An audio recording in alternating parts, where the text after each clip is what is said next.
the cat who crossed the street at the same time, until an elderly man decided to follow her. The morning light filtered through the curtains of Holden Murdoch's living room, casting long shadows across the worn hardwood floor. At 81, Holden had developed a routine as predictable as the hands of the grandfather clock that stood in the corner, a wedding gift from Vella's parents 50 years ago.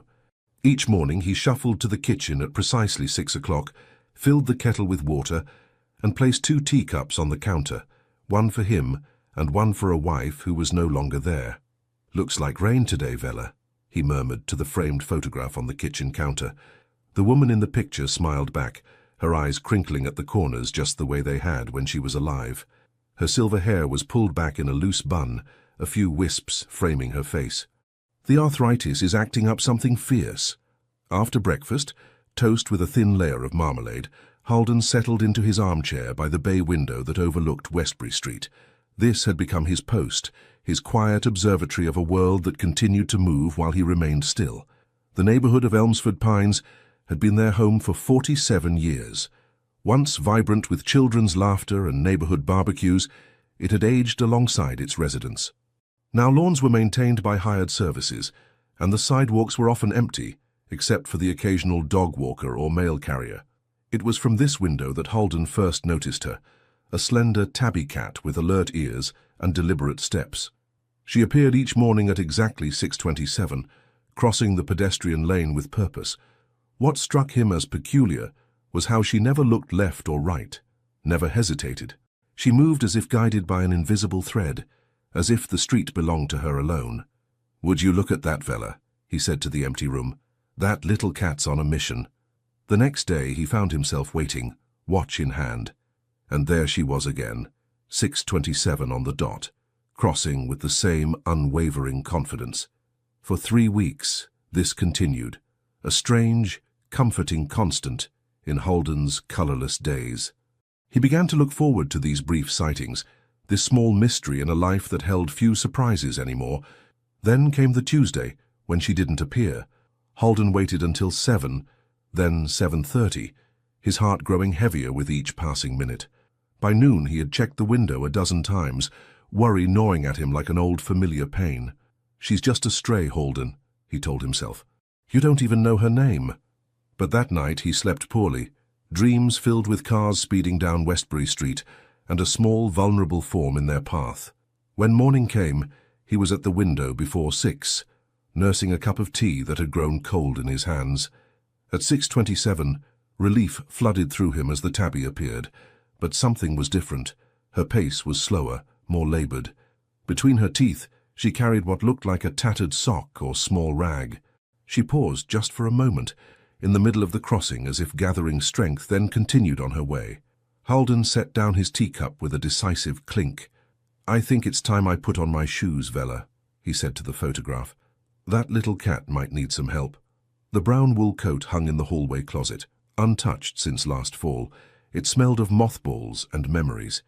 His leather shoes were stiff with disuse, and his fingers trembled slightly as he tied the laces.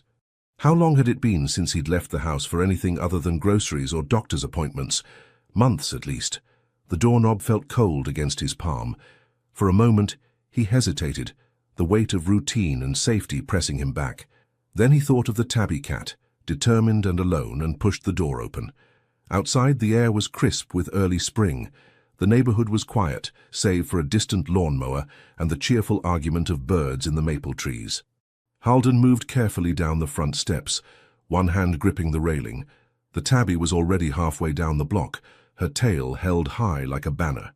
"Just going for a short walk," he called back to the empty house, as if Vella might be watching from the window, worried about him venturing too far. He followed at a distance, his steps measured and cautious. The cat led him down Westbury Street, past the old Garrison house with its peeling paint, around the corner to a narrow lane that Holden had never had reason to explore. His breath came quicker now, unaccustomed to the exertion, but a strange excitement kept him moving forward. The tabby slipped through a broken gate into what appeared to be an abandoned storage lot. Holden paused, looking around. This was foreign territory, a forgotten corner of Elmsford Pines where discarded furniture and weather-beaten crates lay scattered among overgrown weeds. He pushed the gate open wider, wincing at its rusty protest. By the time he entered the lot, the cat had disappeared. Holden stood still, listening.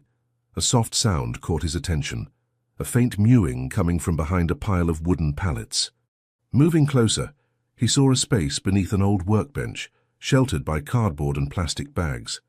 And there she was, settling into a makeshift nest. But she wasn't alone.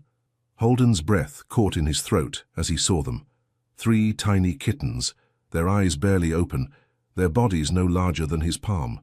The tabby curled around them protectively, the rag she had carried now added to the nest lining. She looked up at Holden, eyes wary but not frightened.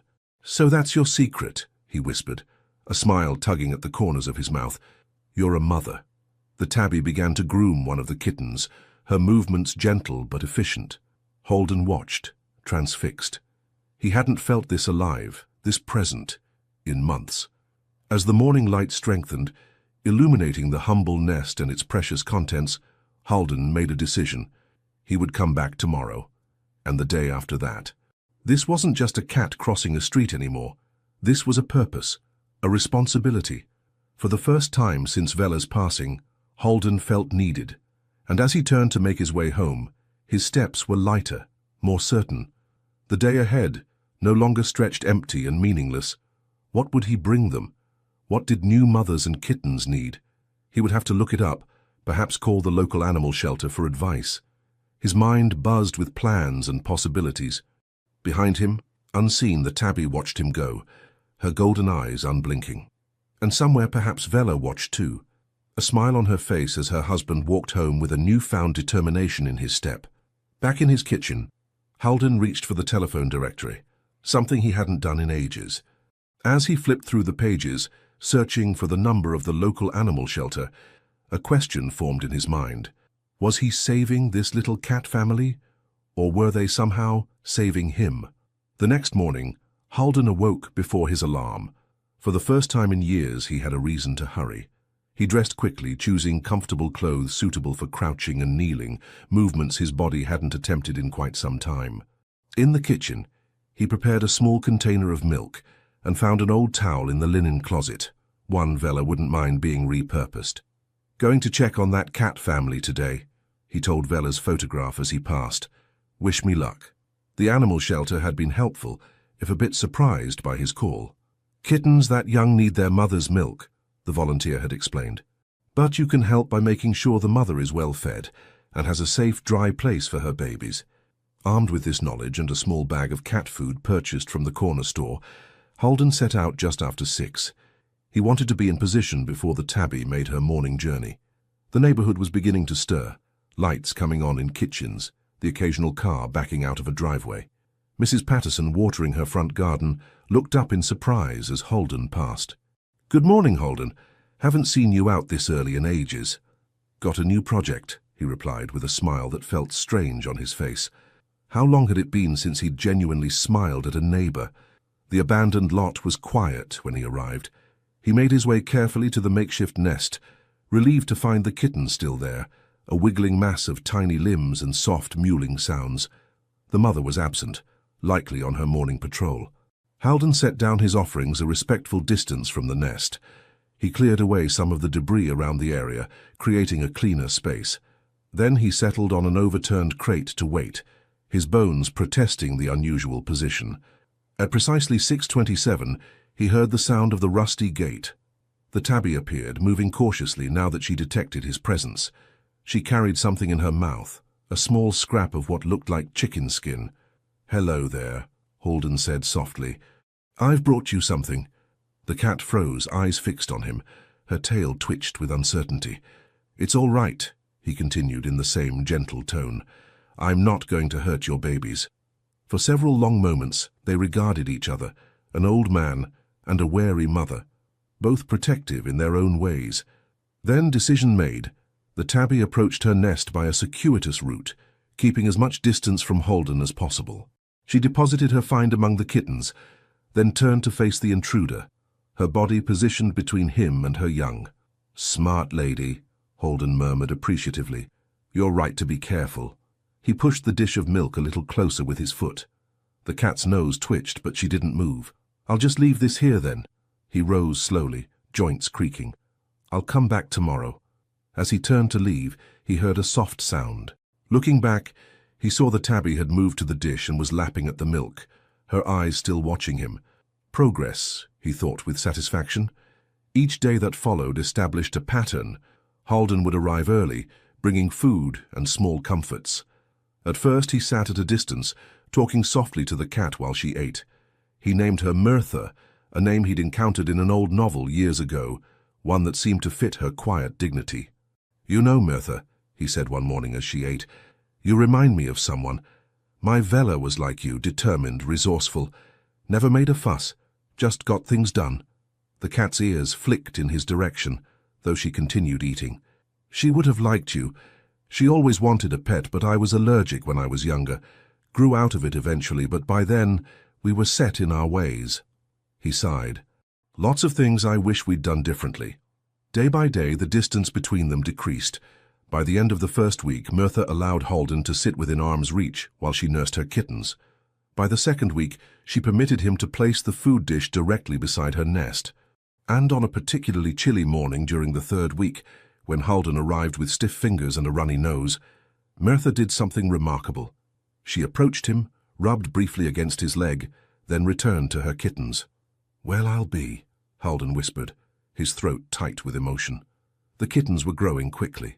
Their eyes were fully open now, revealing a world of blues and greens. They had begun to explore their immediate surroundings, tumbling over each other in clumsy attempts at play. Halden spent hours watching them, laughing more than he had in years. He named them based on their personalities. The boldest, a male with distinctive white paws, he called Wimble, a character from a story he'd written in his younger days. The smallest, a female with delicate features, became Petal. And the middle kitten, whose coat most resembled Mirtha's, he named Scout for her curious nature. At home, Halden began to make plans. The abandoned lot, with its exposure to the elements and potential hazards, was no place for a growing cat family. His garage, unused since he'd sold his car 3 years ago, at Vela's insistence after that minor fender bender, would make a perfect shelter. He spent an afternoon clearing it out, sweeping away dust and cobwebs, setting up a corner with old cushions and blankets. He even found Vela's craft supplies and fashioned a makeshift cat bed from a wicker basket and a soft throw that still carried a hint of her lavender perfume. "What do you think, Vela?" he asked that evening, showing her photograph the preparations. "Too much? Not enough?" The silence that answered him seemed approving. The challenge would be convincing Mirtha to relocate. Cats were territorial, he'd learned from his research. They didn't take kindly to forced moves, but as the weather reports began to mention an approaching storm system, Halden knew he had to act. On the morning of the anticipated move, he arrived at the lot with a cat carrier borrowed from a neighbor and a determined expression. "Today's the day, Mirtha," he announced as he approached the nest. "You and the little ones are coming home with me." But the nest was empty. Panic seized him as he searched the surrounding area, calling Mirtha's name in a voice that grew increasingly frantic. Had someone else found them? Had a predator discovered the vulnerable family? Or had Mirtha, sensing his intentions, moved her kittens herself? The answer came in the form of a familiar meow from atop a stack of wooden pallets.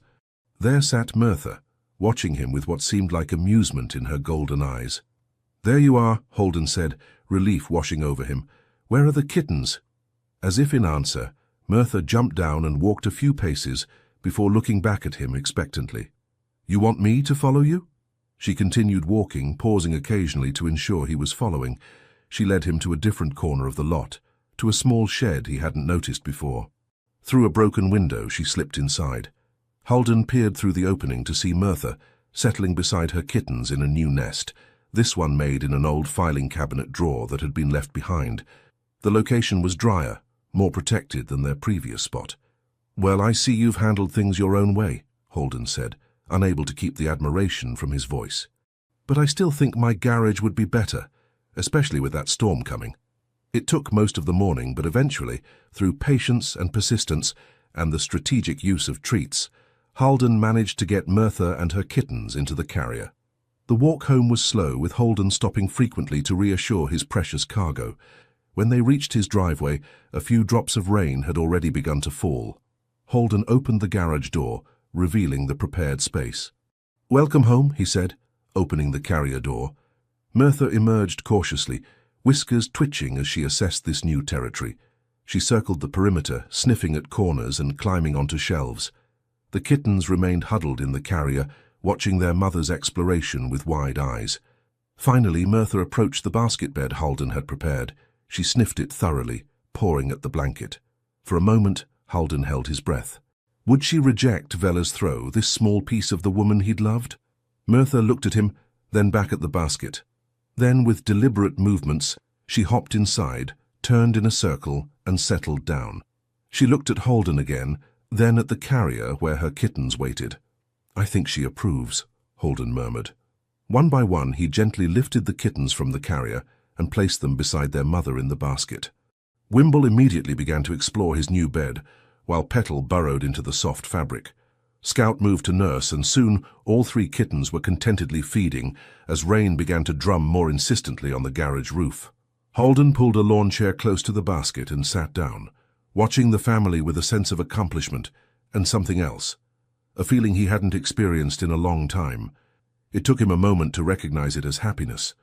"You know, Merthyr," he said quietly, "I think we're going to get along just fine." Outside, the storm gathered strength, wind whipping through the trees of Elmsford pines. But inside the garage, all was peaceful.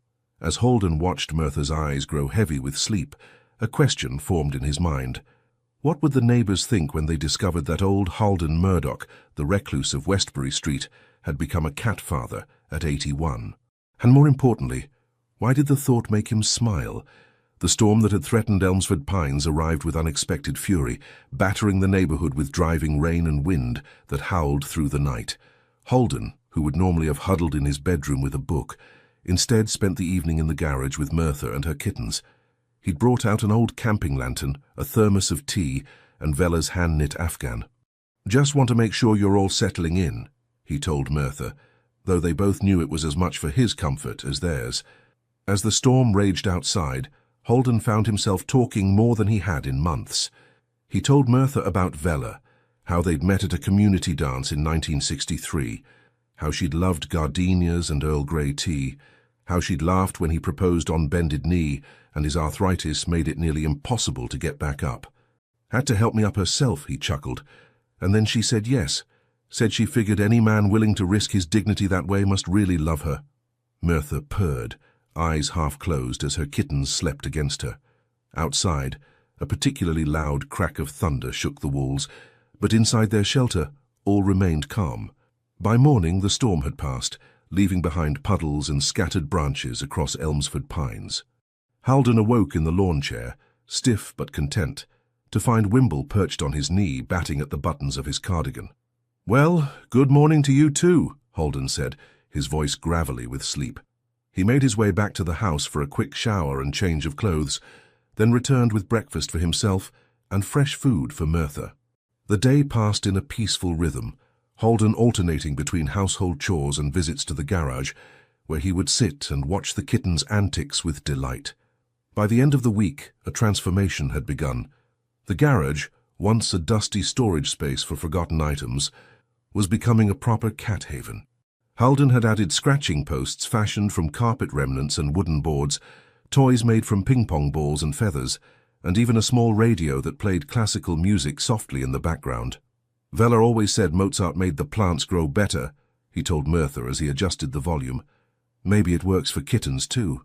But the changes weren't confined to the garage. Inside the house, evidence of Holden's new interest began to appear. Cat care books on the coffee table, notes about feeding schedules on the refrigerator, a calendar where he marked the kittens' developmental milestones. He'd even unearthed his old camera from the attic and begun documenting their growth.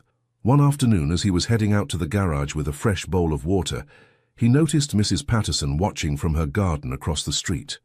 "Everything all right over there, Holden?" she called. "You've been in and out of that garage more times than I can count this week."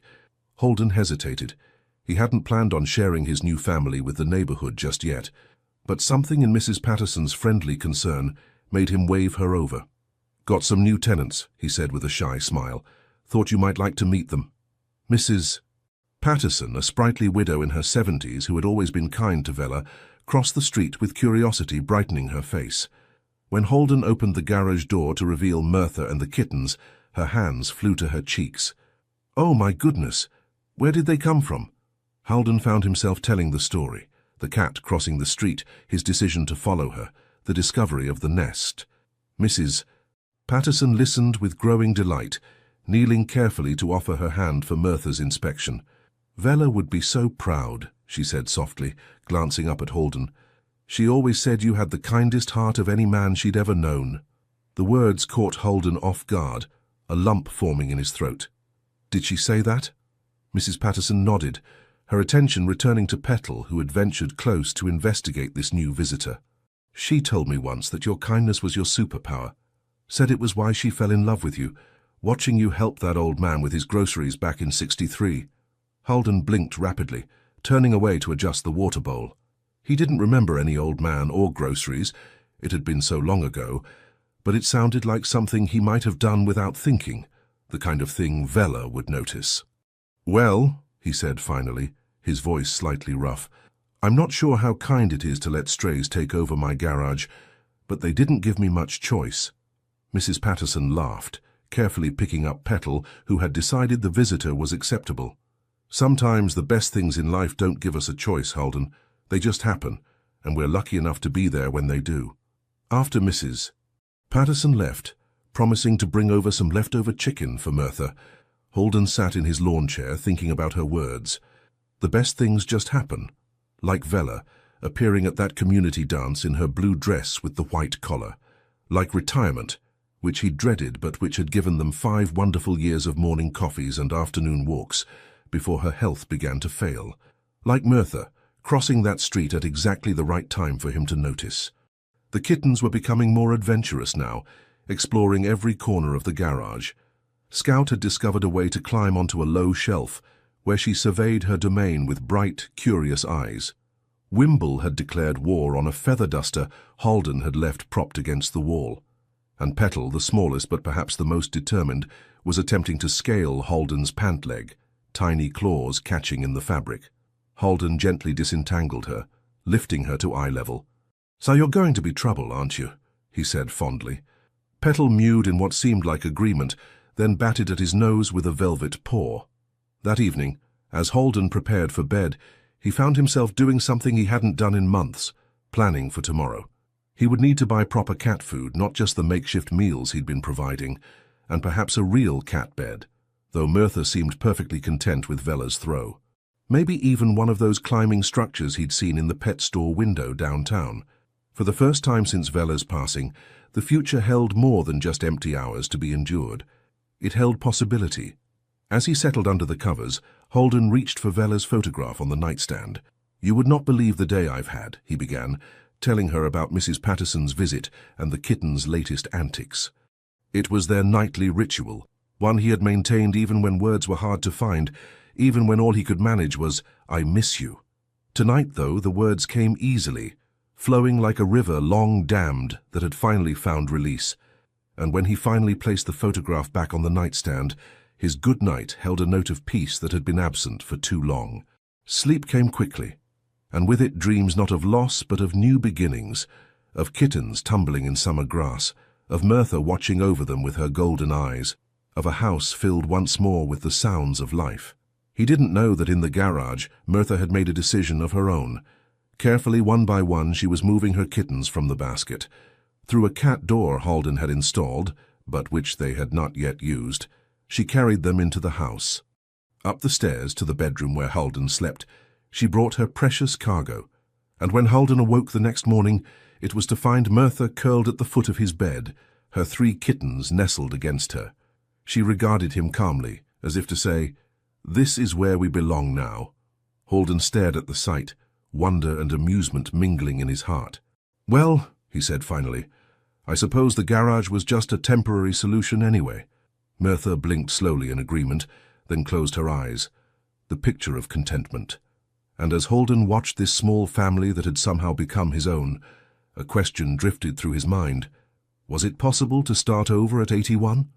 To build a new life from the fragments of the old? Looking at Mirtha and her kittens, peaceful in the morning light that filtered through curtains Vela had chosen years ago, he thought perhaps it was. The integration of Mirtha and her kittens into Halden's home happened with surprising ease, as if the house itself had been waiting for their arrival. The kittens quickly claimed favorite spots: Scout atop the bookshelf in the living room, Wimble beneath the kitchen table, and Petal in the sunny patch by the bay window. Mirtha divided her time between watching over her brood and shadowing Halden as he moved through his daily routines. "You're worse than Vela was," he told her one morning as she supervised his breakfast preparations. "At least she let me pour my own coffee without commentary." Mirtha's tail twitched in what might have been amusement or disagreement. The house, which had seemed so empty and silent after Vela's passing, now resonated with new sounds: the patter of tiny paws on hardwood floors, the occasional crash as some trinket was knocked from a shelf, the demanding mews at feeding time. Halden found himself talking more, explaining things to the cats as if they were small children learning about the world. "That's Vela's favorite vase," he would say, as Scout investigated a blue ceramic piece on the mantel. "Best leave that one alone or we'll both be in trouble." It was during one such explanatory session, as he showed Wimble the proper respect due to Vela's collection of porcelain birds, that the doorbell rang. Startled, few people visited unannounced these days. Halden made his way to the front door to find Mrs. Patterson on the porch, accompanied by a young woman he didn't recognize. "Good morning, Halden," Mrs. Patterson said cheerfully. "I hope we're not interrupting, but I wanted to introduce you to someone. This is Dorsey Campbell. She runs the Hearthstone Haven Animal Shelter on Maple Street." The young woman, perhaps in her early 30s with a practical ponytail and kind eyes, extended her hand. "It's a pleasure to meet you, Mr. Murdoch. Ellen has been telling me about your cat family." Halden shook her hand, feeling oddly protective. "They're doing just fine," he said, a bit more abruptly than he'd intended. "No need for any shelter." Dorsey's smile didn't falter. "Oh, I'm sure they are. Ellen mentioned what wonderful care you're taking of them. I just thought I might offer some resources, vaccinations, microchipping, that sort of thing. We have a mobile clinic that visits seniors' homes." "I'm not in a seniors' home," Halden pointed out, though he immediately felt foolish for the correction. "Of course not," Dorsey agreed easily. "I only meant we're equipped to come to you, to make things more convenient." Mrs. Patterson, perhaps sensing Halden's hesitation, intervened. "Dorsey's been such a help with my Bartholomew, Halden. Remember when he had that tooth problem last year? She arranged everything and at a reduced cost for us oldsters on fixed incomes." Halden wavered, then stepped back from the doorway. "Perhaps you'd better come in then." He led them to the living room, hastily removing a cat toy from the sofa before gesturing for them to sit. Mirtha, ever cautious with strangers, watched from the hallway, while Scout peered down from her bookshelf perch.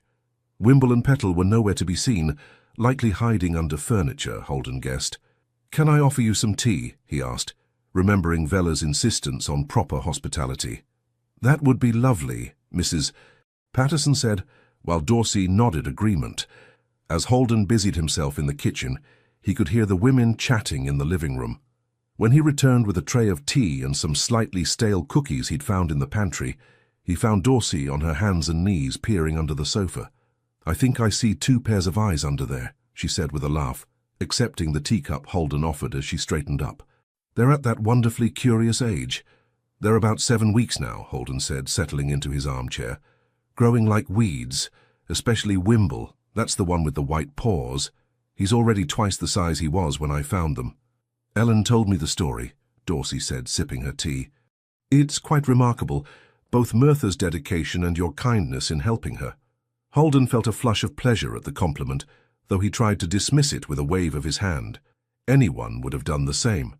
"Not true at all," Dorsey countered gently. "Many people wouldn't have noticed her in the first place, let alone followed her. And even fewer would have opened their home to a stray cat and her kittens." "Well," Halden said, slightly flustered, "it seemed the right thing to do." The conversation turned to practical matters: the kittens' health, their diet, the importance of spaying and neutering. Dorsey explained the services her shelter could provide, including vaccinations and checkups for all 4 cats. "We also have a wonderful adoption program," she added, stirring her tea. "When the kittens are ready, we could help find them good homes." Halden's hand froze in the act of reaching for a cookie. Adoption? Mrs. Patterson and Dorsey exchanged a look. It's just a thought, Holden, Mrs. Patterson said gently. 3 rambunctious kittens can be a handful, especially as they grow, and in a few months they'll be cats, not kittens. I know what cats are, Holden said, more sharply than he'd intended. The idea of parting with any of them sent a cold spike through his chest. Dorsey set down her teacup. Mr. Murdoch, please understand. I'm not suggesting you give them up right away, or at all if that's not what you want. But kittens have the best chance of finding forever homes when they're young, and 3 additional cats is a significant responsibility, both financially and in terms of care. Holden was about to respond when he felt a soft weight land in his lap. Looking down, he found Petal had emerged from hiding and chosen him as her refuge from the strangers. Her tiny body vibrated with purrs as she kneaded his sweater with needle-sharp claws. I can manage, he said, stroking Petal's head with one finger. I've got savings and time, plenty of that. The conversation moved to other topics, but the idea of adoption lingered in Holden's mind like a shadow. After Dorsey and Mrs.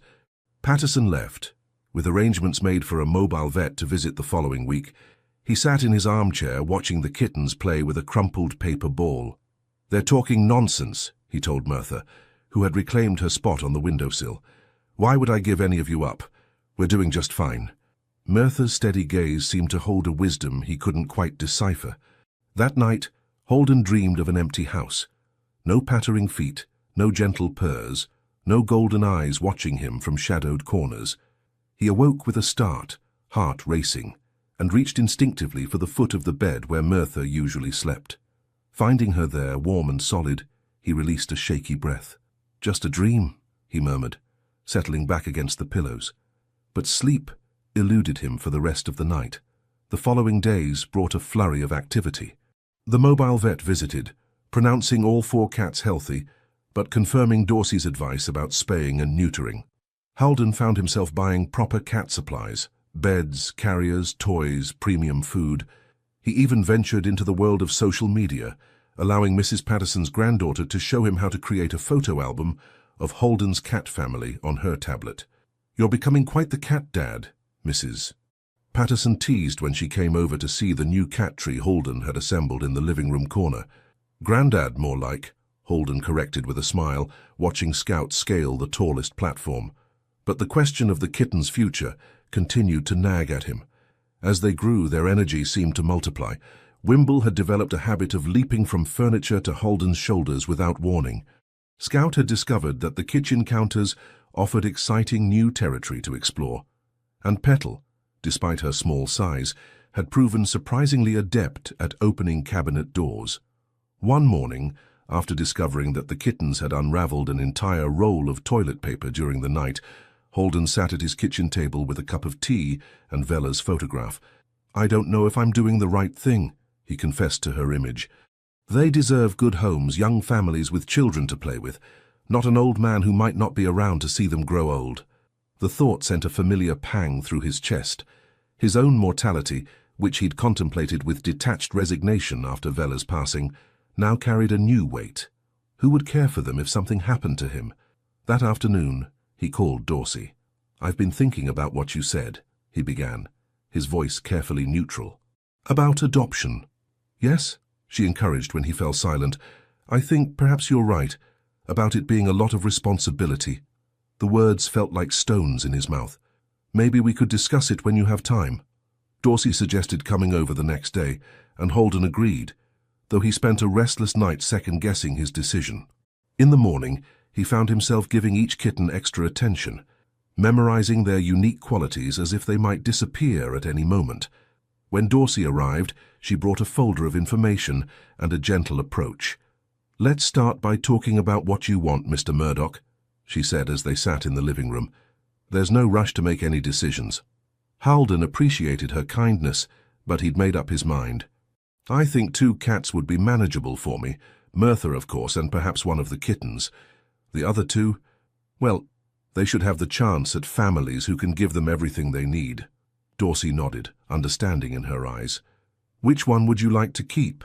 That was the hardest question. Holden looked at the 3 kittens, currently engaged in a complex game of chase around the coffee table. Wimble with his bold personality and affectionate headbutts, Scout with her intelligent eyes and problem-solving abilities, Petal with her delicate features and habit of curling up on his chest while he read. "I don't know," he admitted. "How do you choose?" "Sometimes they choose us," Dorsey said with a smile. "But there's no need to decide today. Why don't I tell you about our adoption process? That might help you feel more comfortable about the transition." For the next hour, Dorsey explained how Hearthstone Haven worked, their thorough screening of potential adopters, their follow-up visits, their open-door policy that welcomed previous owners to visit. She showed him photos of successful adoptions, including elderly cats who had found loving homes. "We never euthanize for space," she emphasized. "And we ensure that siblings are adopted together whenever possible." This last point caught Holden's attention. "Together?" "Yes. Kittens who have been raised together often bond deeply. Separating them can cause stress and behavioral issues." Holden considered this. "So Wimble and Scout, for instance, they might go to the same home?" "Ideally, yes, or Scout and Petal, whichever pair you decide not to keep." The idea brought a measure of comfort. At least they wouldn't be alone. As Dorsey was preparing to leave, she paused by the front door. "There's something else you might consider, Mr. Murdoch. Hearthstone Haven runs on volunteer support. We always need people to help socialize the cats, clean cages, assist with adoption events. If you decided to volunteer, you could still see the kittens regularly, even after they're adopted." Holden blinked, surprised by the suggestion. "You'd want an old man like me volunteering?" Dorsey's smile was warm. "We have volunteers from ages 16 to 92, and your experience with Mertha and the kittens would be invaluable. Many of our rescued cats need patient, gentle handling, exactly what you've provided here." The idea took root in Holden's mind, growing stronger after Dorsey left. Volunteering, being useful, continuing to make a difference in cats' lives, even if he couldn't keep them all himself. That evening, as he watched the kittens playing with a feather wand, Holden made his decision. He would keep Mertha, of course, and one kitten, though which one he still couldn't decide. But he would also volunteer at Hearthstone Haven. Perhaps he could even drive there himself. His license was still valid, though he rarely used it these days. The next morning, he called Dorsey to share his plans. Her enthusiasm bolstered his confidence. "I think that's a wonderful solution, Mr. Murdoch. Why don't you come by the shelter tomorrow? I can give you a tour, introduce you to our staff, and you can see if it feels like a good fit." The Hearthstone Haven was located in a converted Victorian house on Maple Street, its front yard turned into a cheerful garden with benches and a small fountain. A hand-painted sign above the door depicted a cat and dog silhouette within the outline of a heart. Holden parked his old Buick in the small lot beside the building, feeling oddly nervous. It had been months since he'd driven anywhere other than the grocery store or doctor's office, and years since he'd started something new. As he approached the entrance, he straightened his sweater and ran a hand through his thinning hair, wishing suddenly that he'd thought to get a haircut. The door opened before he could knock, and Dorsey greeted him with a smile. "Right on time. Come in, Mr. Murdoch. We're so glad you're here." The interior of Hearthstone Haven was nothing like the sterile, cage-filled environment Holden had imagined.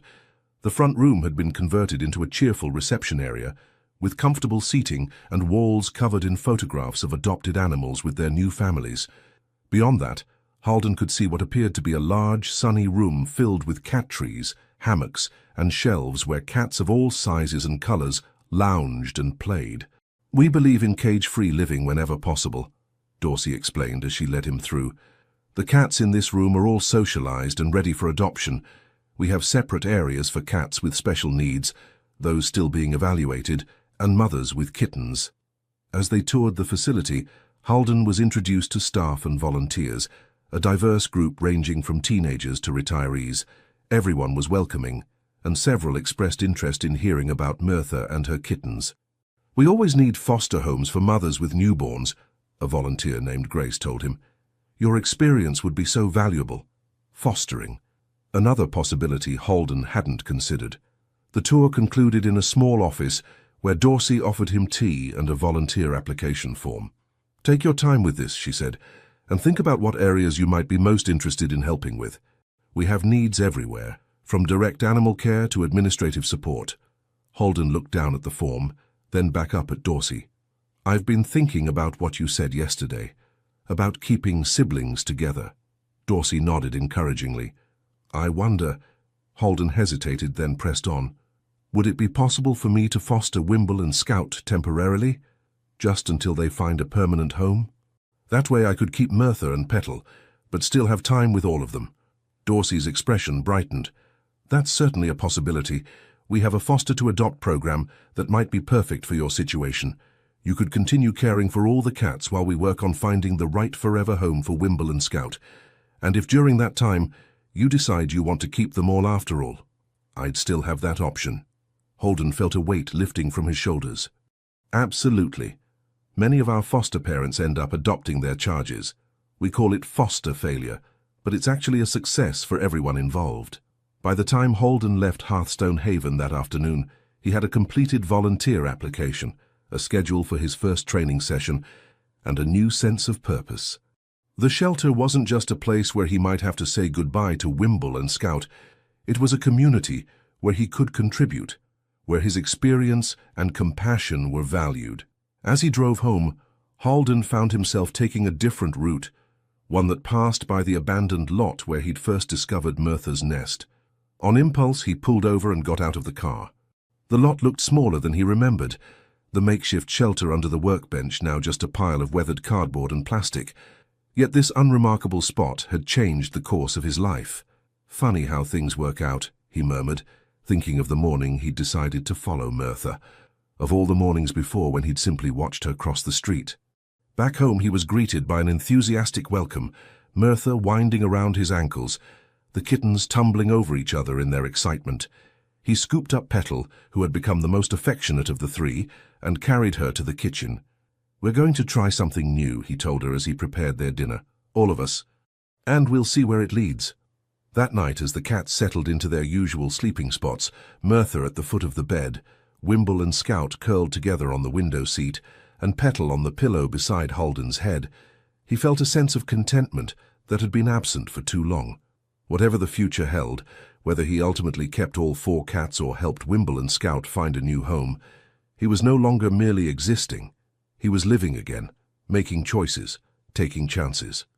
And as sleep claimed him, one thought surfaced clearly in his mind. How many other elderly people like him were out there, alone and adrift, needing only a small miracle, a cat crossing a street perhaps, to find their way back to life? Tomorrow, he decided, he would ask Dorsey about that. The training session at Hearthstone Haven was scheduled for a Tuesday morning. Holden arrived 15 minutes early, having fretted over what to wear and settled on a clean button-down shirt and his least-worn pair of slacks. He'd even polished his shoes, something he hadn't bothered with since Vella's funeral. "You look like you're going on a job interview," Mrs. Patterson had commented when she stopped by to check on him. "It's just volunteer work, Holden." But to Holden, it felt like more than that. It felt like stepping back into the world. The shelter was already bustling when he arrived. A young woman with bright blue hair greeted him at the reception desk, checking his name against a list before directing him to a small room at the back of the building where several other new volunteers were gathering. "First time volunteering?" asked the man beside him, a retired teacher named Frank, who explained that he'd recently lost his elderly cat and wasn't ready for a new pet, but missed having animals in his life. "First time doing anything in a while," Holden admitted. The training was more comprehensive than Holden had expected. They learned about the shelter's history and mission, proper handling techniques for cats of different temperaments, cleaning protocols to prevent the spread of disease, and the importance of consistent socialization for cats awaiting adoption. "Many of our residents have experienced trauma," explained Grace, the volunteer coordinator. "They need patience, consistency, and gentle handling to learn to trust again." Holden thought of Merthyr's initial wariness, how long it had taken for her to allow him close to her kittens. He understood the importance of earning that trust. When it came time for the hands-on portion of the training, Holden found himself paired with a shy tortoiseshell cat named Marigold. "She's been with us for 3 months, Grace explained. "Came from a hoarding situation. She's still very nervous around most people, especially men."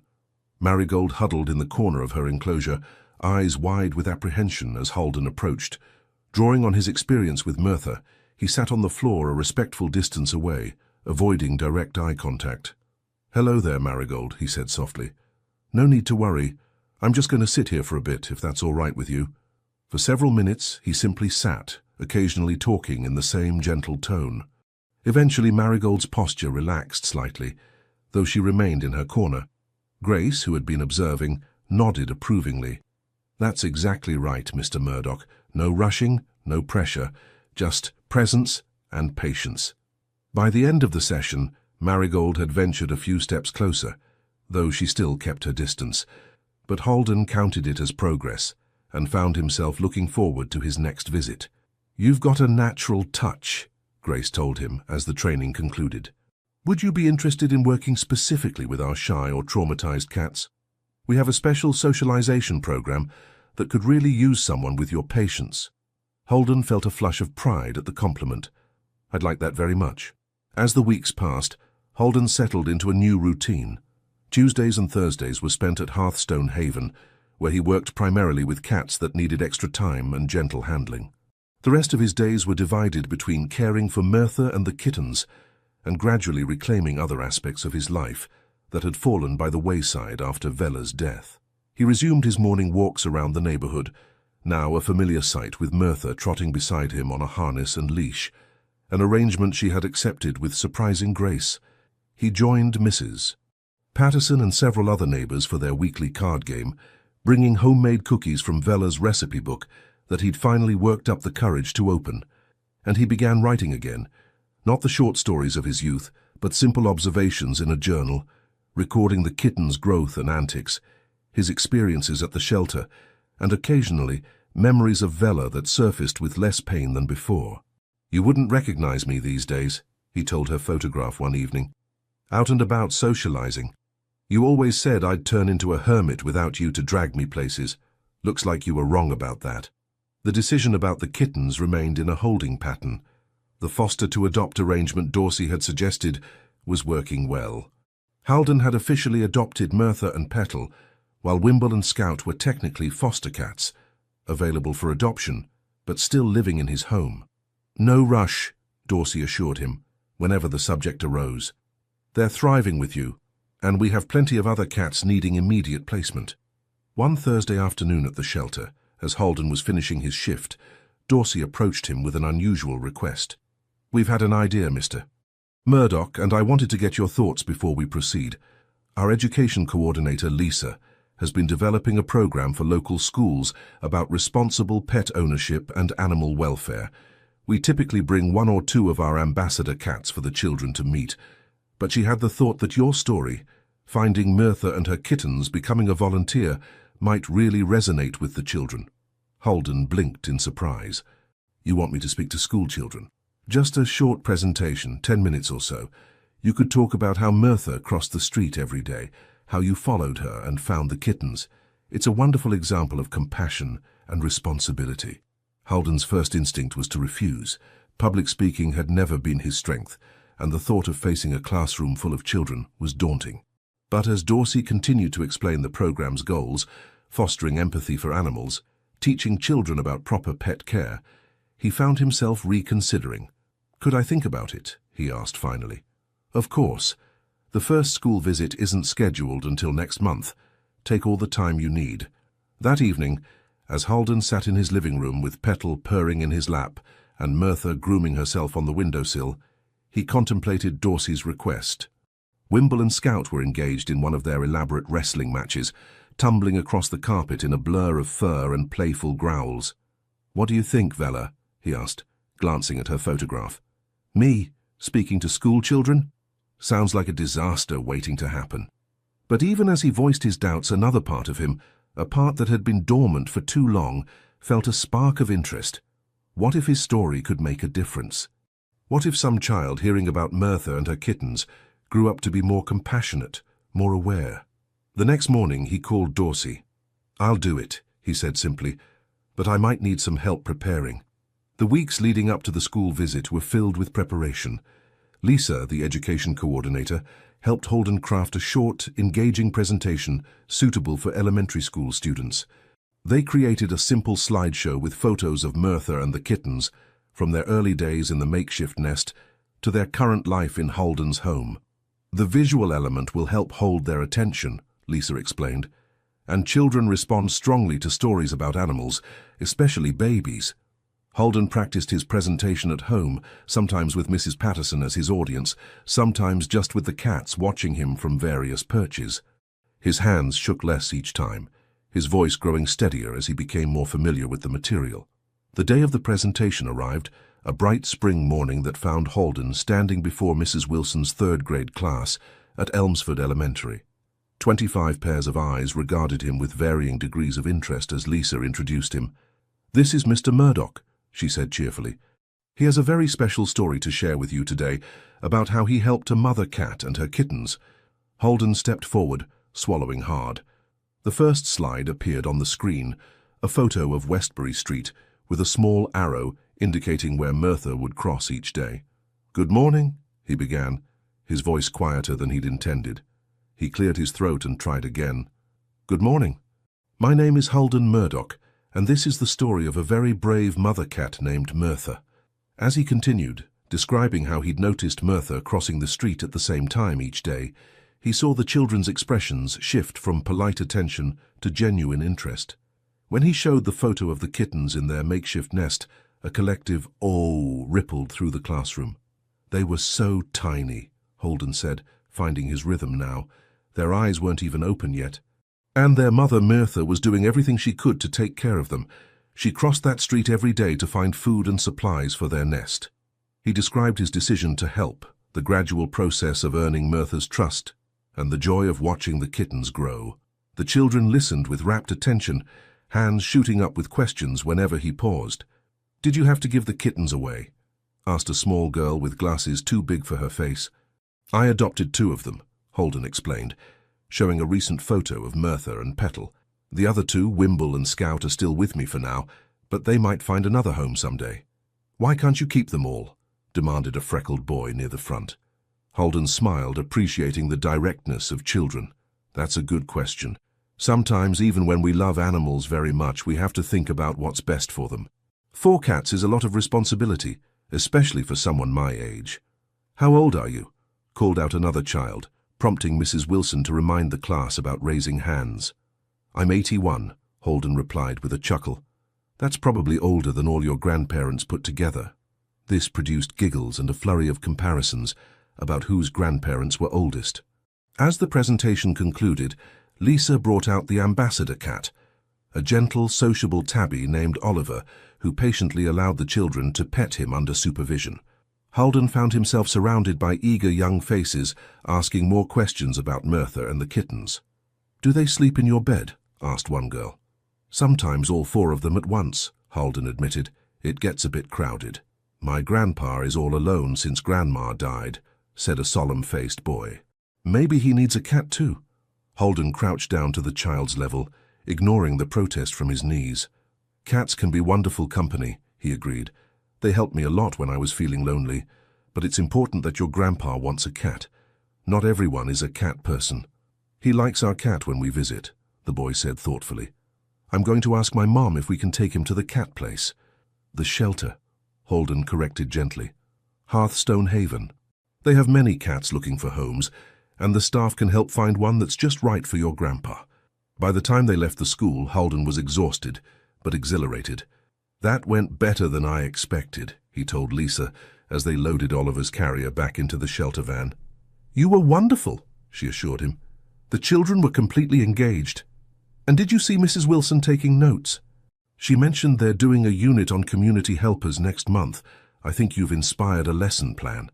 On the drive back to the shelter, Holden found himself thinking about the boy with the grandfather, about other elderly people living alone as he had been. An idea began to form in his mind, something that combined his newfound purpose at the shelter with his understanding of what it meant to be elderly and isolated. That evening, he called Dorsey to share his thoughts. "I've been thinking about a new program," he began, "something to connect senior citizens with cats that need homes, particularly older cats who might be overlooked in favor of kittens." "A senior-to-senior adoption program?" Dorsey sounded intrigued. "Yes, exactly. With support services to help with things like transportation to vet appointments, assistance with costs if needed, And maybe even a backup plan for the cats if their owners can no longer care for them. Dorsey was silent for a moment. That's a wonderful idea, Holden. We've talked about something similar before, but never had the right person to champion it. Would you be interested in helping develop this program? Your perspective would be invaluable. I'd like that very much, Holden said, feeling a growing sense of purpose. I keep thinking about how different my life might have been if I hadn't noticed Mertha that day. How many other people like me are out there, just needing the right companion to bring them back to life? After hanging up, Holden sat in his armchair, watching as Wimble and Scout engaged in their nightly game of chase around the living room. Petal, as usual, had claimed his lap, while Mertha supervised from her favorite spot on the windowsill. I think we're onto something important, he told them, scratching behind Petal's ears. Something that might help a lot of people and cats. As he prepared for bed that night, Holden noticed something different about his reflection in the bathroom mirror. The face looking back at him was still that of an 81-year-old man. The lines and wrinkles, the thinning hair, the age spots. But the eyes were brighter, more alive than they had been in years. You wouldn't believe the day I've had, Vella, he said, as he settled into bed, the photograph on his nightstand catching the soft light from the bedside lamp. Speaking to school children, coming up with new programs for the shelter. Who would have thought? As Mertha jumped onto the bed, followed by her 3 growing kittens, Holden made room for them with practiced ease. Soon they were all settled, Mertha at his feet, Wimble and Scout curled together at the foot of the bed, and Petal in her usual spot beside his pillow. In the quiet darkness, with the gentle sound of purring surrounding him, Holden wondered what might come of his senior-to-senior adoption idea. Could it really make a difference? Could he? The answer came not in words, but in the warm weight of Petal pressing against his side, in the memory of children's eager faces as he told Mertha's story, in the knowledge that tomorrow would bring new challenges and possibilities.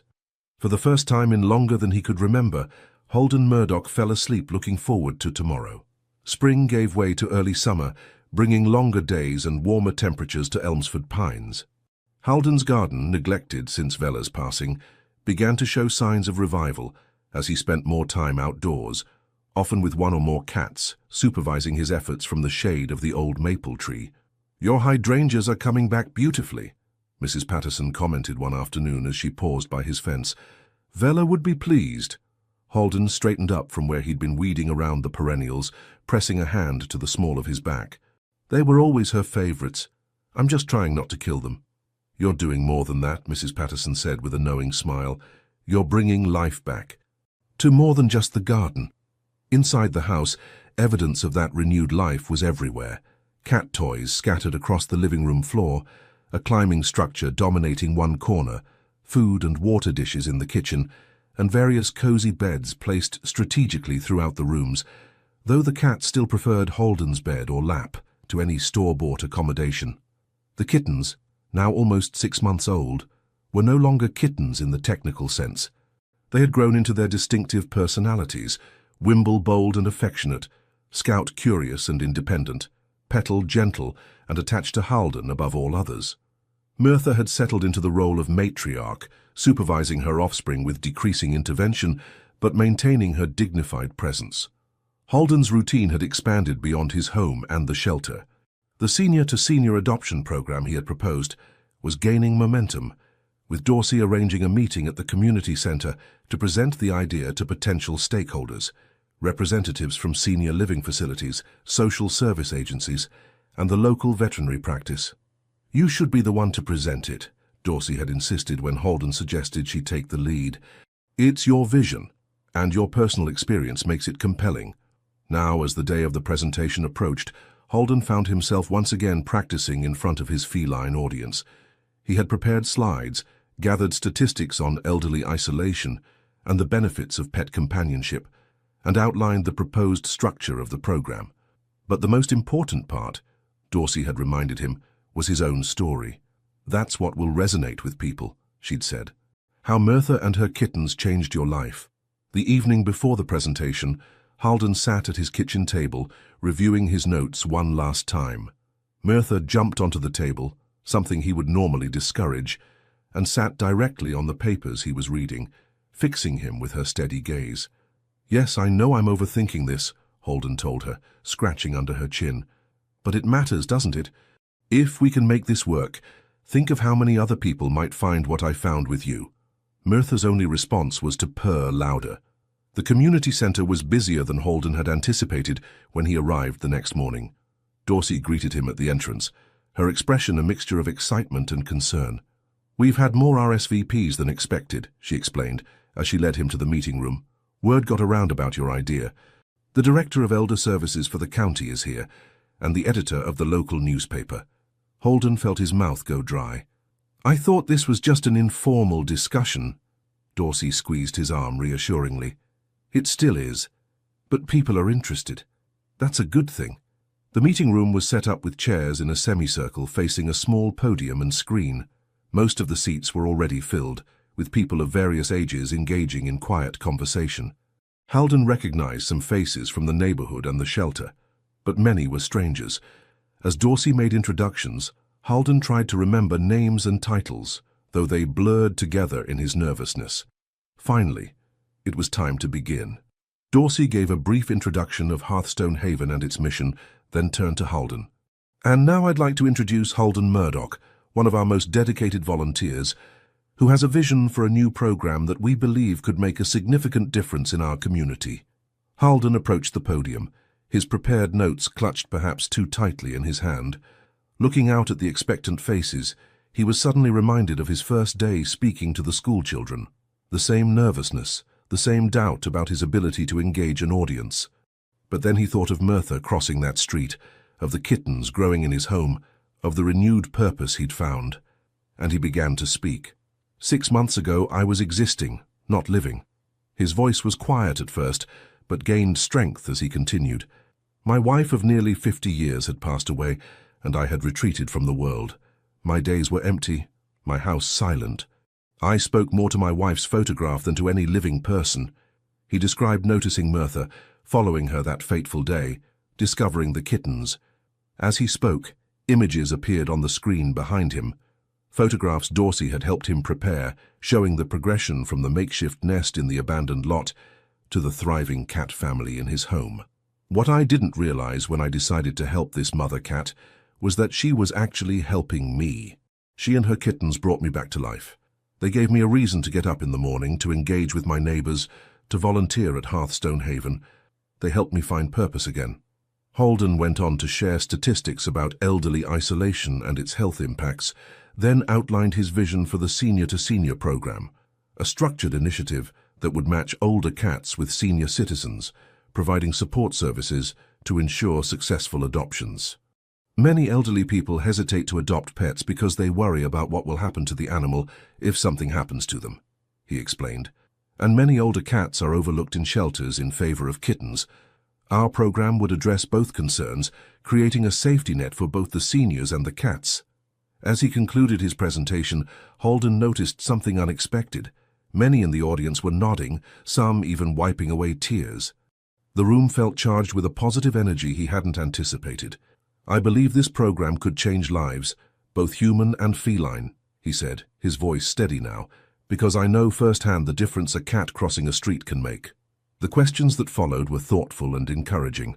The Director of Elder Services expressed immediate interest in piloting the program at several senior living facilities. The veterinarian offered discounted services for participating seniors.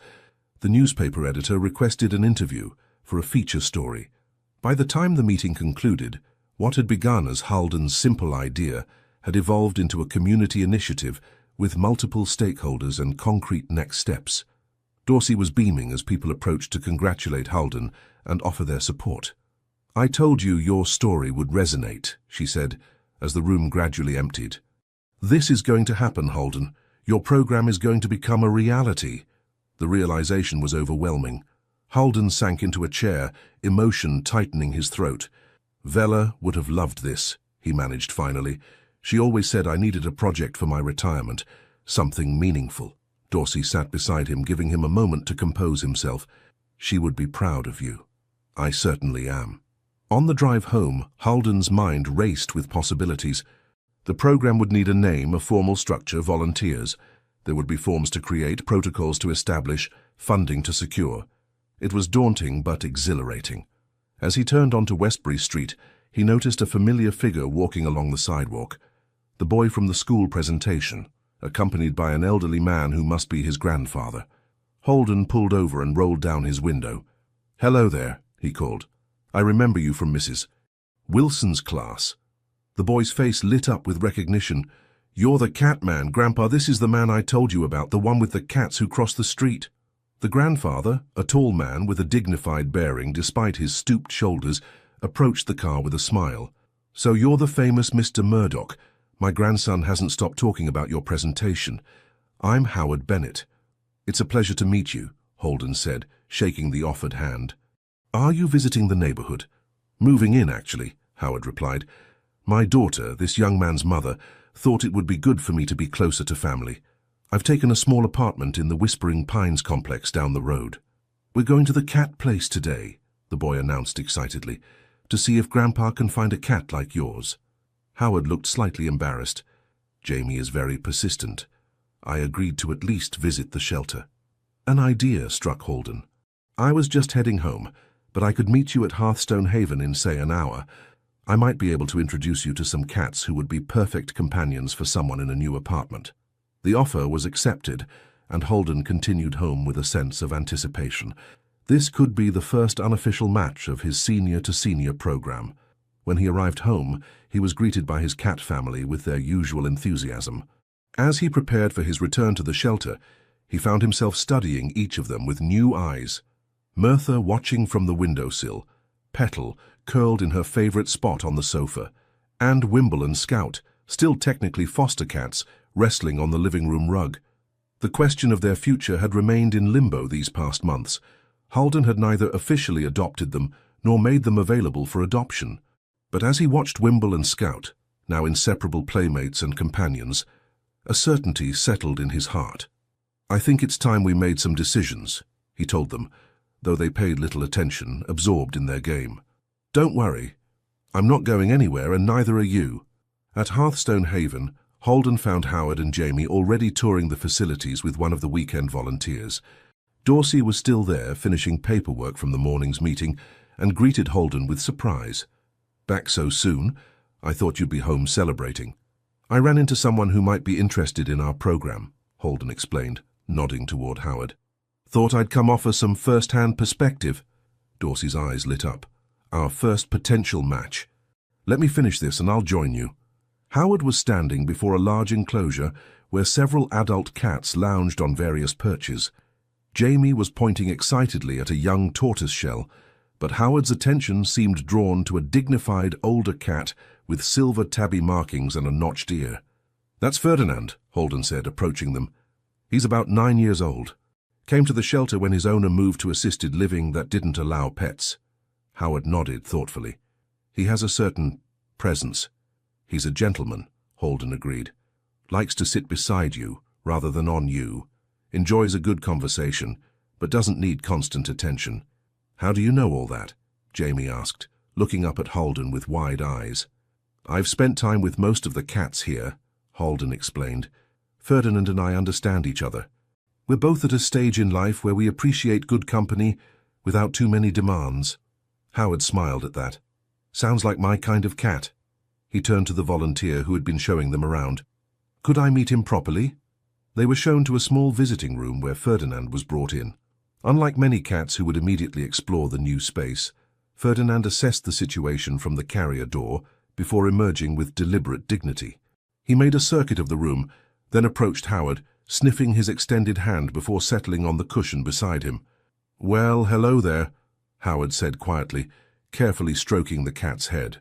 Ferdinand leaned into the touch, eyes half closing in pleasure. Watching them, Holden felt a familiar warmth spread through his chest, the same feeling he'd experienced when Mirtha first allowed him to touch her, the beginning of a connection.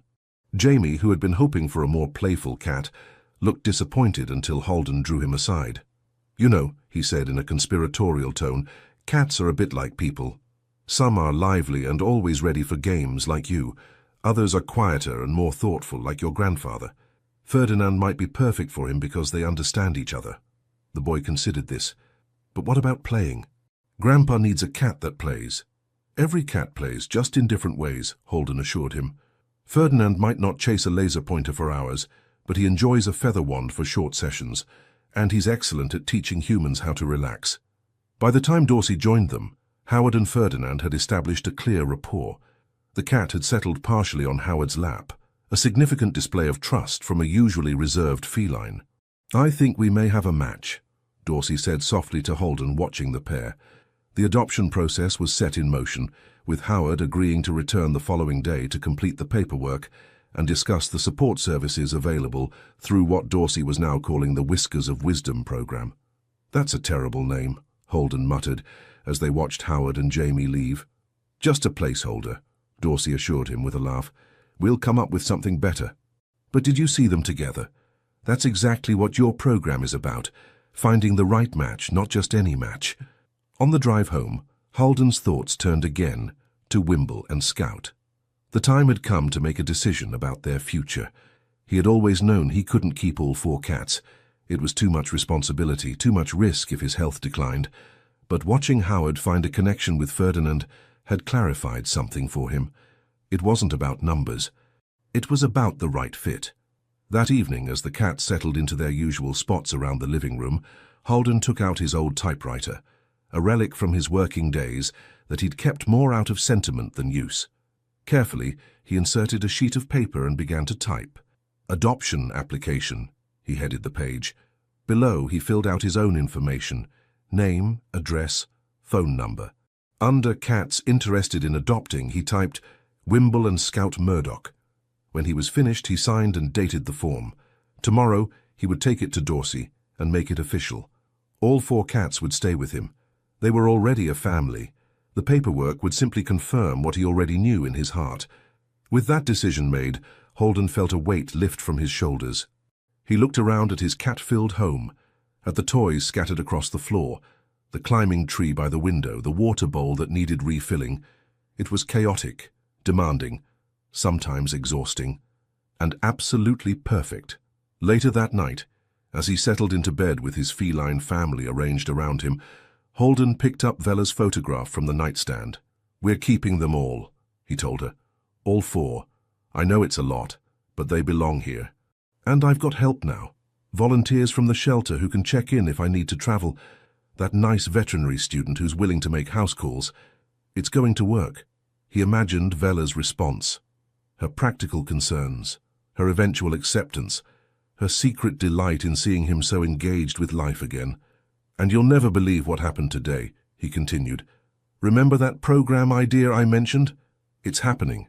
We even made our first match, a gentleman named Howard and a distinguished older cat named Ferdinand. Just the beginning, Vella. Just the beginning."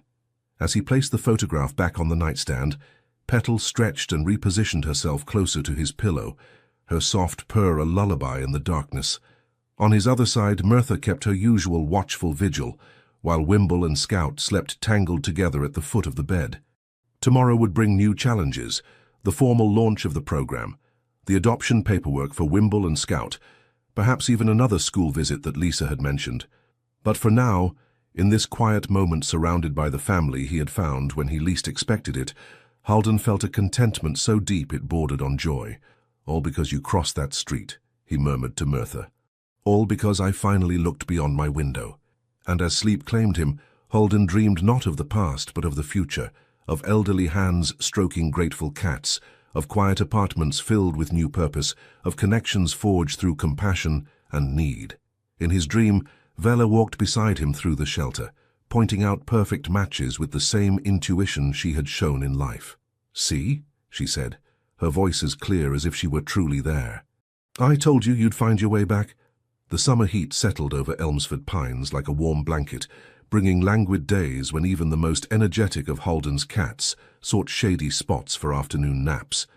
Wimble and Scout, now officially adopted and sporting smart new tags that jingled when they played, had claimed the cool tile of the bathroom floor as their preferred summer resting place. Mirtha favored the screened porch that Holden had reinforced and cat-proofed, allowing her to enjoy fresh air without wandering. And Petal, ever devoted, followed Holden from room to room, settling wherever he did, regardless of the temperature. The Whiskers of Wisdom program, a name that had stuck despite Holden's initial resistance, had moved from concept to reality with surprising speed. Dorsey's connection with the county's elder services had opened doors to funding and institutional support. The local veterinary clinic had committed to discounted care for cats adopted through the program, and the newspaper article, featuring a photograph of Holden with his cat family, had generated a wave of interest from both potential adopters and volunteers. "We've had 15 applications in the first month," Dorsey reported during their weekly planning meeting, which had become a fixture in Holden's calendar. 7 adoptions completed, all successful so far. "How's Howard doing with Ferdinand?" Holden asked, thinking of their first match. Dorsey smiled. "They're inseparable. Howard brought him in for his checkup yesterday, carried him in a special carrier with a memory foam cushion he bought specifically for Ferdinand's distinguished years, as he put it." The shelter had designated a special room for the Whiskers of Wisdom program, furnished with comfortable seating and quiet spaces, where senior citizens could spend time getting to know older cats in a relaxed environment. Holden had become a regular presence there, sharing his experience with potential adopters and helping match personalities and needs. "You have a gift for this," Grace told him one afternoon, as they watched an elderly woman bond with a one-eyed calico named Marigold, the same shy cat Holden had first worked with during his training. "You can see beyond the obvious matches to the ones that will really work." Holden shrugged, but felt a quiet pride in the observation. "I just listen to what they're really saying, not just what they think they want." The woman, a retired librarian named Louise, had come in asking for a kitten, insisting she wanted something lively. But as Holden had talked with her, drawing out her daily routines and preferences, it became clear that what she really wanted was a gentle companion who would sit with her during her evening reading sessions, a perfect match for the calm, bookish Marigold. Now watching Louise carefully stroke Marigold's scarred head, murmuring softly to her about the sunny window seat in her apartment that would be perfect for cat naps, Holden felt the familiar satisfaction of a connection being formed. "I think we can call this one a success," he said to Grace. Back home, Holden's life had developed a pleasant rhythm centered around his cats, his volunteer work, and his gradually expanding social circle. Mrs. Patterson still stopped by regularly, often bringing treats for the furry grandchildren, as she called them. Howard and Jamie had become frequent visitors, sometimes bringing Ferdinand for play dates that usually resulted in the dignified cat observing the younger cat's antics with tolerant amusement. And Holden had reconnected with old friends from before Vella's illness, couples they had socialized with, former colleagues who had reached out after seeing the newspaper article. He had even, to his own surprise, accepted an invitation to join a weekly poker game at the community center. "You're becoming quite the social butterfly," Mrs. Patterson teased one evening as she helped him prepare for a small gathering he was hosting, a support group for Whiskers of Wisdom adopters that would be meeting at his home for the first time. "Hardly that," Holden protested, straightening the plates of cookies on the dining room table. "Just trying to do my part." But he couldn't deny the change in himself. The isolation that had defined his early widowhood had given way to a life filled with purpose and connection. He still spoke to Vella's photograph each night, still felt her absence like a physical ache at times, but alongside that grief there was now room for joy, for new experiences, for a future he hadn't imagined possible. The support group gathering was a success, with 6 adopters sharing stories of their cat's antics, challenges they'd encountered, and the unexpected ways their new companions had changed their lives. Louise brought photos of Marigold in her window seat, surrounded by books. Howard shared a video of Ferdinand helping him with a crossword puzzle by sitting directly on the newspaper. As Holden listened to their stories, so similar to his own journey with Mirtha, he felt a deep satisfaction. This was what the program was meant to do. Not just find homes for cats, but create new families, new possibilities. After the guests had departed, Holden sat in his armchair surrounded by his cats in their various preferred positions. Petal, as always, claimed his lap, while Mirtha supervised from the windowsill. Wimble and Scout had exhausted themselves entertaining the visitors, and now lay sprawled across the rug in identical poses of abandonment. "I think that went well," Holden told them, scratching behind Petal's ears. "Might make it a monthly thing." The telephone rang, breaking the peaceful moment. It was Dorsey, her voice tight with concern. "Holden, I'm sorry to call so late, but we have a situation at the shelter. A senior cat was just surrendered. Owner passed away suddenly and the family can't keep her. She's extremely distressed, not eating, hiding in her carrier. I thought, well, you have such a way with the scared ones. Holden glanced at his watch. Nearly 9 o'clock. The shelter's closed now, isn't it? Yes, but I'm still here catching up on paperwork. I know it's a lot to ask, but if you could come for just a little while. She's in such a state, and none of us have been able to reach her. 20 minutes later, Holden found himself back at Hearthstone Haven, following Dorsey to a quiet room at the rear of the building. On a table sat a large carrier, its door open, but apparently still occupied. Her name is Iris, Dorsey said softly. 15 years old. Her owner was an elderly man who died in his sleep 2 nights ago. The neighbors called it in when they realized no one had collected the mail.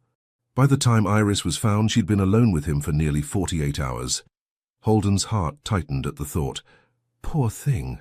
The family brought her directly here.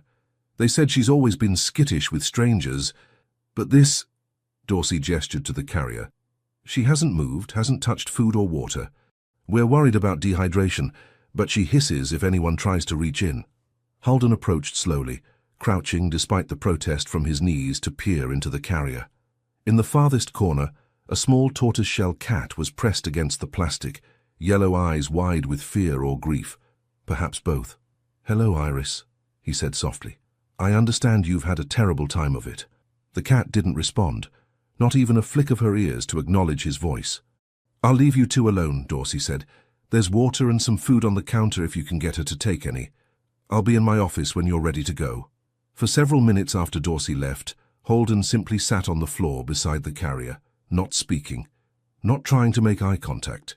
He thought about what Iris must be experiencing, the confusion, the loss, the strange environment with unfamiliar smells and sounds. Kayuno, he finally said, his voice gentle but conversational, I understand a bit about what you're going through. When my Vela died, I didn't want to move either. Didn't want to eat. Didn't see the point in any of it. He continued talking, sharing the story of his grief, of the emptiness of those first months, of how he'd sat in his chair by the window watching the world go by without participating. And then there was this cat, this determined little mother who crossed the street every day at exactly the same time.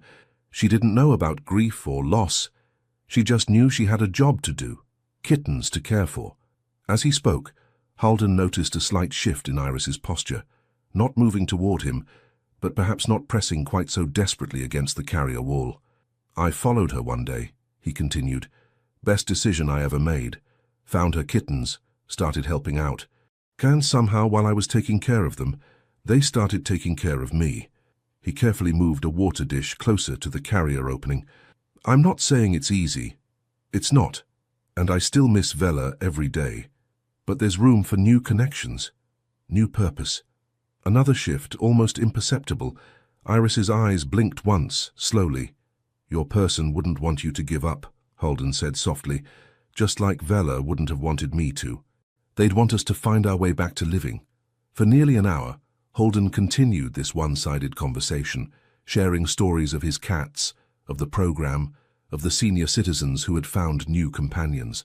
Gradually, almost imperceptibly, Iris began to relax, first her posture, then her expression. By the time Dorsey checked in, the cat had moved to the opening of the carrier, though she retreated slightly at the new presence. That's progress, Dorsey whispered, impressed. She just needs time, Holden replied, and a quiet place to adjust. An idea had been forming as he sat with Iris, a possibility he hadn't considered before. What are the plans for her? We'll keep her in isolation for a few days to monitor her health, then move her to the whiskers area once she's eating regularly. Given her age and shyness, it might take some time to find the right match. Holden nodded thoughtfully. What about a foster situation? Somewhere quiet with someone who understands what she's been through. Dorsey looked at him with growing comprehension. Holden, you already have 4 cats.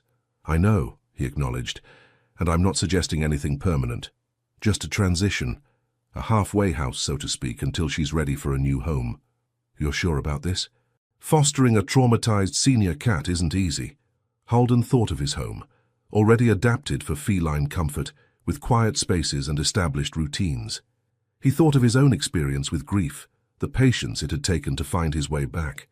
And he thought of Mirtha, once wary and defensive, now confident enough to welcome others into her territory. "I'm sure," he said simply, "if she'll have me." The process of introducing Iris to the Murdoch household required careful planning. A spare bedroom was prepared as her sanctuary, with all the comforts she might need and a schedule that allowed for gradual integration. Holden spent hours sitting quietly in the room, sometimes reading aloud, sometimes just providing silent companionship as Iris adjusted to her temporary home. Progress came in small increments. The first time she emerged from under the bed while Holden was present, the first time she accepted a treat from his hand, the first tentative headbutt against his palm, a fleeting moment of connection that brought tears to his eyes. The other cats, sensing something different about this new arrival, showed remarkable restraint. Mirtha, ever the dignified matriarch, acknowledged Iris's presence through the closed door with a polite sniff before continuing on her way. The younger cats were naturally more curious, often sitting outside the door, occasionally pawing at the gap underneath, but never aggressive or demanding. "She's doing better," Holden reported during his weekly call with Dorsey. "Eating regularly now, and she sat beside me on the bed yesterday. Actually leaned against my leg for a few minutes." "That's wonderful progress," Dorsey said.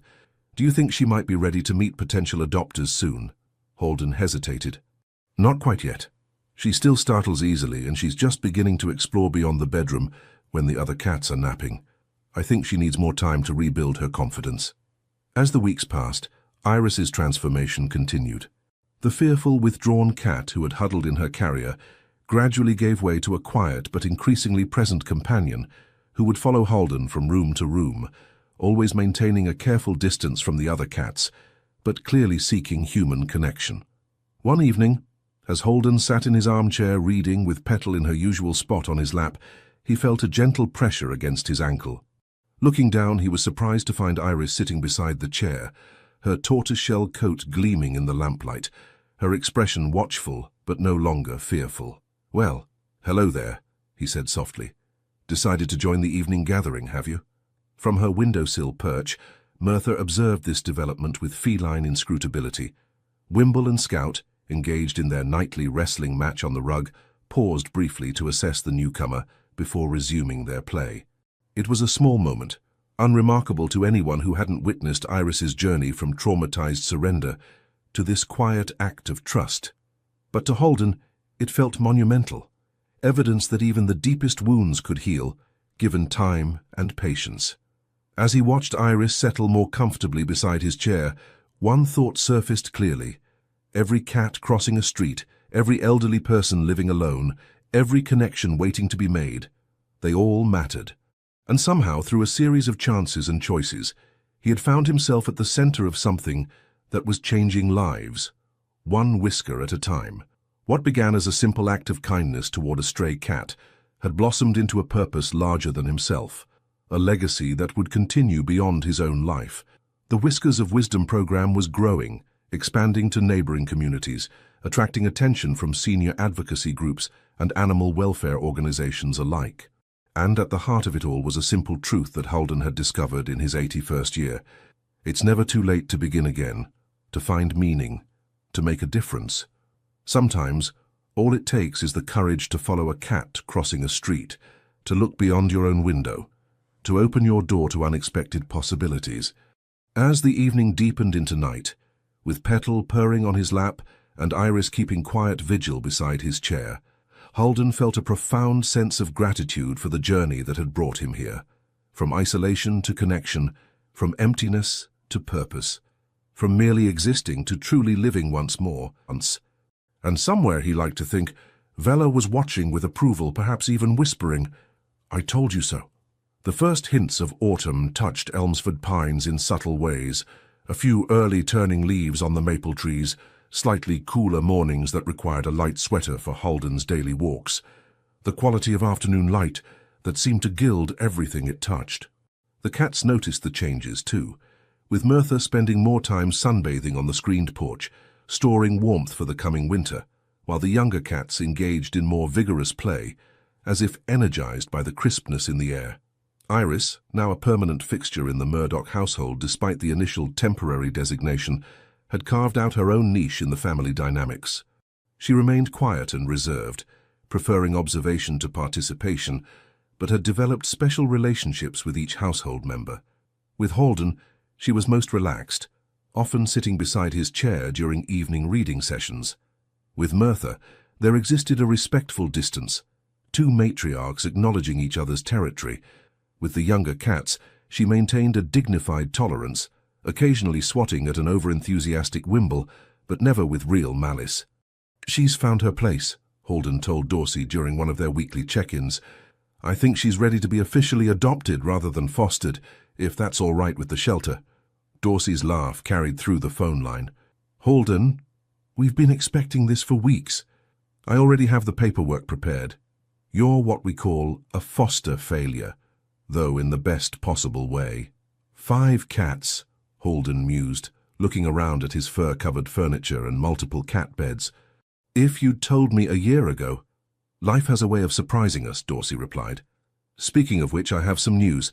The Regional Animal Welfare Conference has asked for a presentation on the Whiskers of Wisdom program. They'd like you to be part of it." Holden's initial reaction was hesitation.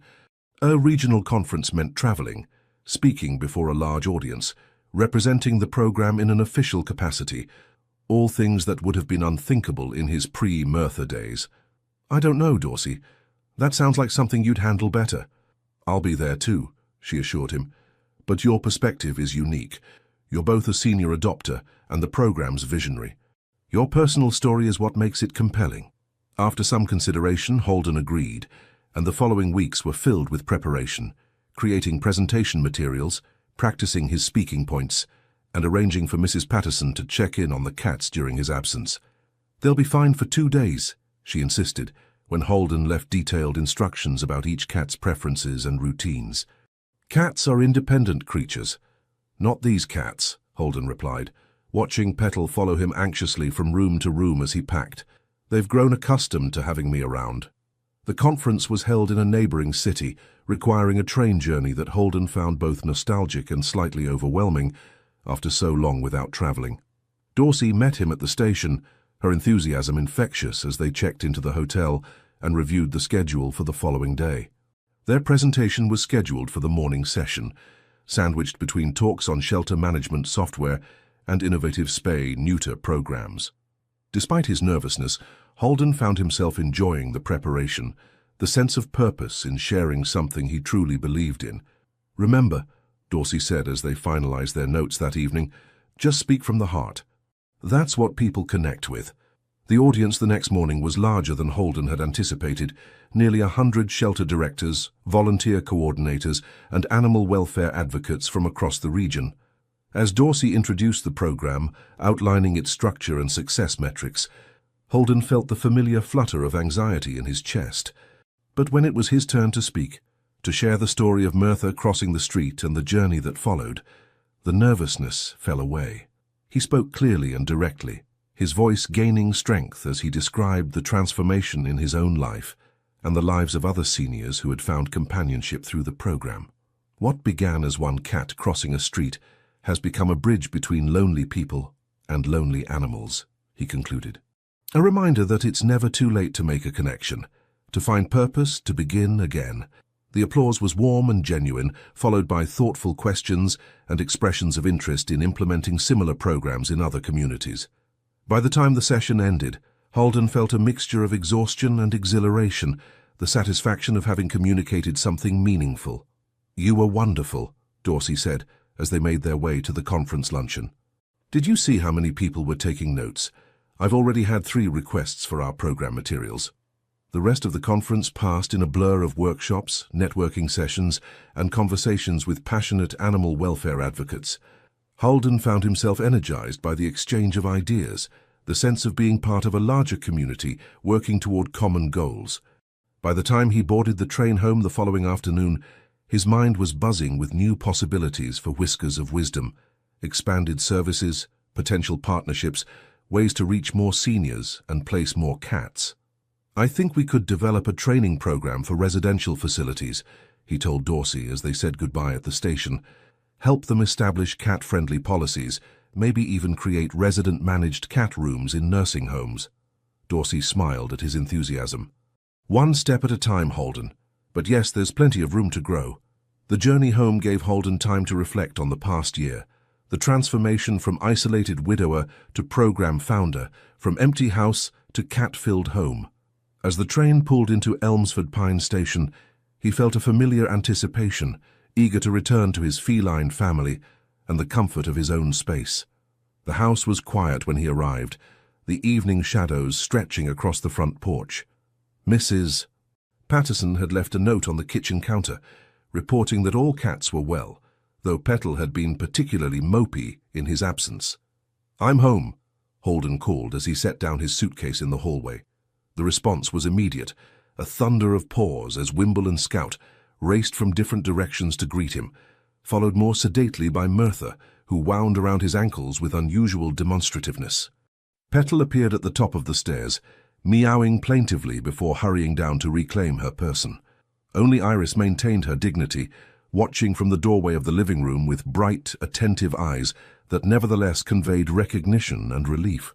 "Yes, I missed you too," Holden laughed, crouching to receive their affectionate headbutts and purring greetings. "Everything go all right while I was away?" The evening settled into familiar patterns. Feeding time, the ritual inspection of all rooms by the cats to ensure nothing had changed in his absence, and finally the gradual gathering in the living room as Holden reclaimed his armchair with a contented sigh. He was just beginning to tell the cats about the conference, a habit that no longer seemed odd to him, when the doorbell rang, an unexpected intrusion into their reunion. Petal, who had just settled on his lap, gave him an accusing look as he gently displaced her to answer the door. On the porch stood a woman he didn't recognize. Middle-aged, well-dressed, with a familiar quality to her features that Holden couldn't immediately place. "Mr. Murdoch?" she asked, her expression a mixture of uncertainty and determination. "Holden Murdoch?" "Yes, that's me." "I'm sorry to disturb you so late." She glanced at her watch, seeming surprised to find it was already past 8. "My name is Caroline Weiss. Well, this is going to sound strange, but I'm Eleanor Bennett's daughter." The name meant nothing to Holden. "I'm afraid I don't know an Eleanor Bennett." "No, you wouldn't," the woman said quickly. "But you know my father, Howard Bennett. He adopted a cat from your program, Ferdinand." Recognition dawned. "Of course, Howard, Jamie's grandfather. Is everything all right? Is Ferdinand well?" A shadow crossed Caroline's face. "Ferdinand is fine. It's my father. He had a fall yesterday.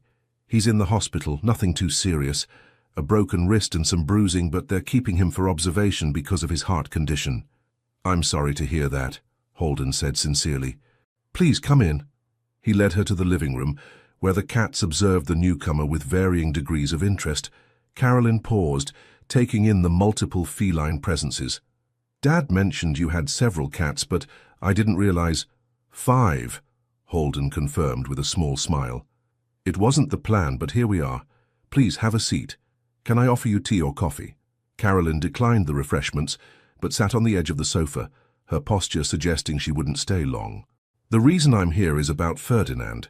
With Dad in the hospital and facing rehab afterward, I need to make arrangements for his care. I wondered if, that is, Dad speaks so highly of you and your program." Holden understood immediately. "You're looking for temporary care for Ferdinand?" "Yes," Caroline said, relief evident in her voice. "Just until Dad is back on his feet. The hospital says it could be a few weeks, maybe a month. I'd take him myself, but my husband is allergic, and my apartment doesn't allow pets." Holden considered the request. 5 cats was already beyond what he had ever planned, and Ferdinand, while dignified, was accustomed to being the only cat in Howard's quiet apartment. The integration might be challenging, but then he thought of Howard, his evident love for Ferdinand, his recent widowhood so similar to Holden's own, the purpose the cat had brought to his life. And he thought of what it would mean to Howard to know Ferdinand was being cared for by someone who understood their bond. "Of course I'll take him," Holden said firmly, "for as long as necessary. Howard should focus on recovery without worrying about Ferdinand." The relief on Caroline's face was palpable. "Thank you, Dad will be so relieved. He's been more concerned about Ferdinand than himself, if you can believe it." "I can believe it," Holden said, thinking of his own attachment to his cats. "When would you like to bring him over?" They arranged for Ferdinand's arrival the following afternoon, with Carolyn promising to bring his favorite bed toys and food. As she prepared to leave, she paused at the door. "There's one more thing," she said hesitantly. "Dad would really appreciate a visit, if you're able. He doesn't have many friends and he speaks of you often." Holden agreed without hesitation, though the thought of hospital visits brought back painful memories of Vella's final illness. Some discomforts were worth enduring for friendship's sake. After Carolyn left, Holden returned to his armchair where Petal immediately reclaimed his lap. "Well," he told the assembled cats, "it seems we're going to have a visitor for a while. Ferdinand will be staying with us while Howard recovers." Mirtha's tail twitched in what might have been disapproval or merely acknowledgement. Wimble and Scout, perpetually optimistic, seemed to find the prospect exciting, while Iris regarded Holden with her usual inscrutable expression. I know," he said, addressing their various reactions. "It's going to be an adjustment. But Howard would do the same for any of you, I'm sure of it." The integration of Ferdinand into the Murdoch household proved more challenging than Holden had anticipated. The dignified silver tabby, accustomed to being the center of Howard's attention, was clearly displeased with his temporary living arrangement. Upon arrival, he retreated to the guest bedroom Holden had prepared, refusing to emerge except for brief, necessary excursions. "He's grieving," Holden explained to Mrs. Patterson when she stopped by to meet their guest. "Missing Howard, confused by the change. It will take time. Just like people," Mrs. Patterson observed. "We all handle disruption differently." Holden's visit to the hospital brought both joy and concern. Howard was physically on the mend, the broken wrist properly set and healing, but there was a frailty to him that hadn't been present before. The fall had shaken his confidence, and the prospect of rehabilitation loomed as a mountain to climb rather than a path to recovery. "Ferdinand is doing well," Holden assured him, downplaying the cat's adjustment difficulties. "He's got his own room, though he's free to explore the house whenever he wishes." "He's always been a bit of a loner," Howard said, a fond smile softening the worry lines on his face. "Never much cared for other cats. But I'm glad he's with you, someone who understands." "He's welcome for as long as needed," Holden promised. "You just focus on getting stronger." As the days passed, a subtle dance of territories and personalities unfolded in the Murdoch household. Ferdinand gradually extended his explorations, venturing into common areas for longer periods. Mirtha maintained a dignified distance, neither welcoming nor hostile. Iris, perhaps recognizing a kindred spirit in Ferdinand's reserve, occasionally sat in the same room with him, a quiet acknowledgement of shared temperament. The younger cats were less diplomatic. Wimble, ever curious and sociable, made repeated overtures of friendship that Ferdinand firmly rebuffed. Scout, more perceptive, observed from a distance, seeming to understand that the visitor preferred solitude. And Petal, devoted to Holden above all else, regarded Ferdinand with thinly veiled suspicion whenever he approached her human. "It's a delicate balance," Holden explained during his daily phone calls to Howard, which had become a fixture of their routine. "But everyone's finding their way." These conversations often extended beyond updates on Ferdinand, touching on Howard's recovery progress, memories of their late wives, and the unexpected turns their lives had taken. A friendship was deepening through these exchanges, built on shared experience and mutual understanding. "I never thought I'd make a new friend at this stage of life," Howard confessed one evening, "especially not because of a cat." "Life has a way of surprising us," Holden replied, echoing Dorsey's words from months ago. The hospital discharged Howard after 2 weeks, but his recovery journey was far from complete. The broken wrist had healed enough for a lighter cast, but weakness and balance issues necessitated a stay at a rehabilitation facility before he could safely return to independent living. "At least another month," Howard reported glumly during Holden's first visit to the rehabilitation center. "Maybe longer." "Ferdinand will be fine," Holden assured him. "In fact, I think he's starting to enjoy certain aspects of his extended vacation." This was only partially true. While Ferdinand had established a tolerable coexistence with the Murdoch cats, he remained aloof, preferring his designated room to communal spaces. But there had been progress, small moments of connection that Holden took care to report to Howard. He sat on the windowsill with Mirtha yesterday, Holden shared. Not close enough to touch, but they watched the birds together for nearly an hour. These small victories seemed to lift Howard's spirits, giving him something positive to focus on amid the grueling physical therapy sessions and the indignities of institutional living. The turning point in Ferdinand's integration came unexpectedly, during a thunderstorm that rattled windows and sent Wimble and Scout scrambling for cover under the bed. Ferdinand, who had been dozing in the guest room, appeared suddenly in the living room doorway, ears flattened against his head, eyes wide with alarm. Holden, reading in his armchair with Petal on his lap and Iris beside his feet, looked up in surprise. "It's all right," he said gently. "Just a storm. It will pass." Ferdinand hesitated, clearly torn between fear of the thunder and wariness of the occupied living room. Another clap of thunder decided the matter. With uncharacteristic haste, he darted across the room and, to Holden's astonishment, leapt onto the arm of the chair, pressing against Holden's shoulder. Petal raised her head, bristling slightly at this invasion of her territory, but something in Ferdinand's obvious distress seemed to register with her. After a moment of consideration, she settled back down, allowing the visitor to remain on the chair arm, trembling slightly with each thunderclap. "Well now," Holden murmured, carefully shifting to accommodate both cats, "this is new." By the time the storm passed, something had changed in the household dynamics. Ferdinand didn't immediately retreat to his room, but remained on the chair arm, eventually relaxing enough to groom himself.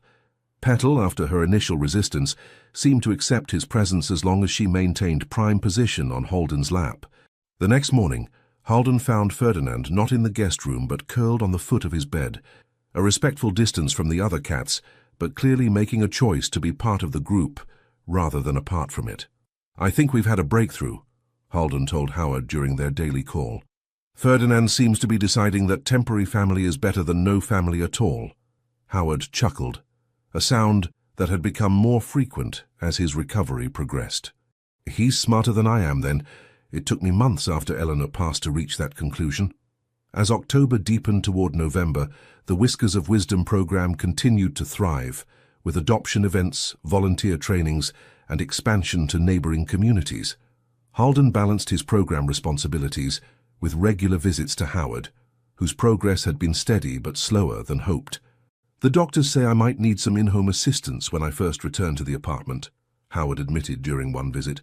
"Just temporarily, until I'm steadier on my feet." Holden nodded thoughtfully. "That makes sense. Safety first. The thing is," Howard continued, his expression troubled, "I'm not sure the apartment is going to work anymore. It's a second-floor walk-up, no elevator. The stairs were manageable before, but now—" The unspoken concern hung between them, the possible need for a more supportive living arrangement, perhaps an assisted living facility, and the question of what that would mean for Ferdinand. "Let's not borrow trouble," Holden said finally. "One step at a time. Ferdinand is fine with me for as long as needed, and there are always solutions if we look for them." But the conversation lingered in Holden's mind, prompting him to discuss the situation with Dorsey during their next program meeting. "It's becoming more common," Dorsey acknowledged. "Seniors who adopt through our program facing health challenges or living transitions that impact their ability to keep their companions. We need a more robust contingency plan. What if," Holden began slowly, an idea taking shape, "we created a network of approved foster homes specifically for these situations? Temporary care during hospitalizations or rehabilitation, or even help with daily cat care for seniors who can keep their pets but need assistance." Dorsey's eyes lit up. "A pet care safety net. That's brilliant, Holden. It addresses one of the biggest concerns seniors have about adoption: what happens if their health declines?" The concept quickly gained traction, with volunteers from the shelter and the senior community stepping forward to offer support. Mrs. Patterson, who had become more involved with the program over the months, volunteered to coordinate the network. "I've got plenty of time and a good head for organization," she said, when Holden expressed surprise at her offer. "Besides, it gives me an excuse to visit all the cats I've helped place." As Halloween approached, bringing with it carved pumpkins on porches and a crisp chill to the air, Howard received news that lifted his spirits considerably. His progress had reached a plateau where the doctors felt he could continue his recovery at home, provided certain modifications were made to his apartment and in-home assistance was arranged. "I'm coming home next week," he told Holden during their daily call, his voice stronger than it had been in weeks. "Carolyn is arranging for a hospital bed in the living room until I'm managing stairs again, and a home health aide will come daily." "That's wonderful news," Holden said sincerely. "Ferdinand will be delighted." There was a pause before Howard responded. "About that, Carolyn thinks it might be better if Ferdinand stays with you a bit longer, just until I'm more mobile. She's worried about him getting underfoot, maybe causing another fall." Holden heard the disappointment beneath the practicality. "Ferdinand is welcome here as long as needed, you know that. But I wonder if there might be a middle solution." "What do you mean?" "What if Ferdinand came home with you, but with some support? Our new foster network includes people who can help with daily cat care, feeding, litter box cleaning, playtime. It would give you the companionship without all the physical demands." The hope in Howard's voice was palpable. "You think that could work?" "I think it's worth trying," Holden said firmly. "Ferdinand belongs with you and you with him. The rest is logistics, and that's what the Whiskers program is here for." The plan came together with remarkable speed, with Mrs. Patterson taking the lead on coordinating volunteers for Howard's cat care support. Carolyn, initially skeptical, was won over by the thoroughness of the arrangements and the obvious lift in her father's spirits at the prospect of reuniting with Ferdinand. "I had no idea such support existed," she told Holden when they met to discuss the details. "It changes everything to know Dad can keep Ferdinand safely. That's what Whiskers of Wisdom is all about," Holden explained. "Not just making initial matches, but supporting the ongoing relationship. Pets bring such joy and purpose to seniors' lives. It's worth creating systems to preserve those bonds." The day of Howard's homecoming arrived, a bright November morning, with just enough warmth to hint at the summer past, rather than the winter to come. Holden had prepared Ferdinand for the journey, gently placing him in his carrier, along with a familiar blanket that smelled of both Howard's apartment and the Murdoch household, a bridge between his temporary and permanent homes. "You're going home," Holden told the cat, who regarded him with solemn attention. "Back to Howard where you belong, but you'll always have friends here if you need us." The Murdoch cats observed the departure with varying reactions. Mirtha and Iris maintained their dignified reserve, while Wimble actually seemed disappointed, having finally won occasional play sessions with the once aloof visitor. Petal, ever territorial about Holden, appeared quietly satisfied to have reclaimed exclusive rights to the chair arm. Howard's apartment had been transformed to accommodate his recovery needs, the promised hospital bed in the living room, grab bars installed in the bathroom, a recliner positioned for optimal television viewing. But it was the cat accommodations that brought tears to Howard's eyes, a series of low shelves creating an accessible pathway around the room, a new bed placed where Ferdinand could be close to Howard during the night, toys and scratching posts arranged for easy access. "The volunteers really went above and beyond," Holden explained, as Howard took it all in from his wheelchair. "They wanted Ferdinand to have familiar comforts, but also new enrichment." When it came time to open the carrier, Holden stepped back, allowing Howard this moment of reunion. Ferdinand emerged cautiously, whiskers twitching as he assessed the familiar environment with its new arrangements. He made a circuit of the room, investigating each change before approaching Howard's wheelchair. "Hello, old friend," Howard said softly, extending his good hand. Ferdinand sniffed the offered fingers, then, with a grace that belied his age, jumped lightly onto Howard's lap, settling as if he had never been away. The purr that rumbled from his chest filled the quiet room, a sound of homecoming and recognition. Holden blinked rapidly, turning away to give Howard a moment of privacy with his companion. Through the apartment window, he could see the street below where life continued its ordinary patterns.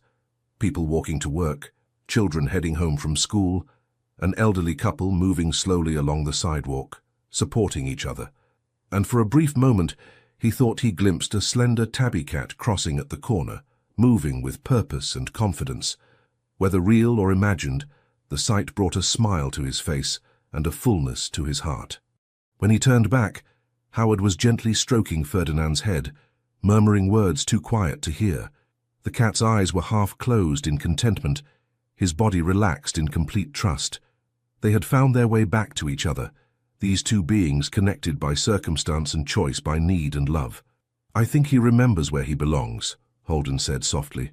Howard looked up, his eyes bright with emotion. "As do I," he replied. "As do I." On the drive home, Holden found himself reflecting on the journey of the past year, from isolation to connection, from emptiness to purpose. The cat who crossed the street had led him not just to her kittens, but to a new understanding of what it meant to live fully, even in the shadow of loss. As he pulled into his driveway, the familiar sight of his house, lights glowing in the early evening dimness, curtains stirring where Mirtha surely watched from her windowsill, filled him with a contentment he had once thought lost forever. Inside, his cats greeted him with their usual enthusiasm, though perhaps with an extra measure of attention after Ferdinand's departure. As he settled into his armchair for the evening, Petal immediately reclaimed her spot on his lap, while Wimble and Scout engaged in their nightly wrestling match on the rug. Mirtha supervised from her preferred perch, and Iris maintained her quiet presence from the nearby footstool. "Well," Holden told them as he reached for the book he'd been reading, "we're back to just the 5 of us. Though I have a feeling this won't be the last time we open our home to a friend in need." As if in agreement, Petal stretched and settled more comfortably, her purr a gentle vibration against his chest. Outside, night was falling over Elmsford Pines, stars beginning to appear in the darkening sky. And somewhere in that same starry night, Holden liked to think, Vela was smiling down on the home they had shared, now filled with new life and purpose. "Ah, you were right, old girl," he murmured to her memory.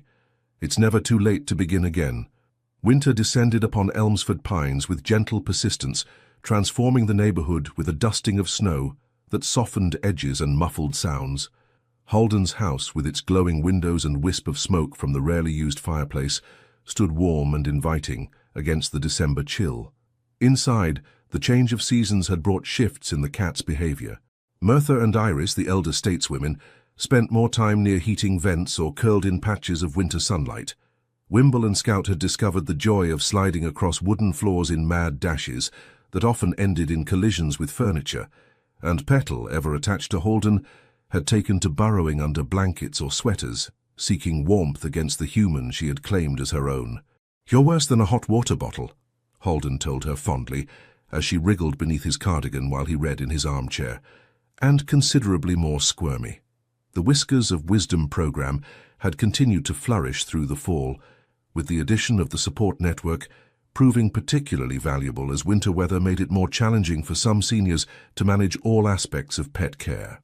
Howard and Ferdinand had settled into a comfortable routine, with volunteers helping with litter box maintenance and play sessions, while Howard continued his recovery. "He's getting stronger every day," Mrs. Patterson reported after one of her regular visits to the Bennett apartment. "And Ferdinand has appointed himself physical therapy assistant, sits right beside him during exercises, like a little supervisor." The approaching holiday season had brought a flurry of activity to Hearthstone Haven, with adoption events, fundraising campaigns, and special outreach to ensure all shelter residents had something to celebrate. Holden found himself busier than he had been in years, dividing his time between program coordination, shelter volunteering, and the small social circle that had gradually formed around him. "You need a calendar, just to keep track of your engagements," Mrs. Patterson teased during one of their regular coffee meetings. Quite the man about town these days. Holden brushed off the comment, but privately acknowledged the truth in it. His days had a fullness that would have been unimaginable in those grey months after Vela's passing.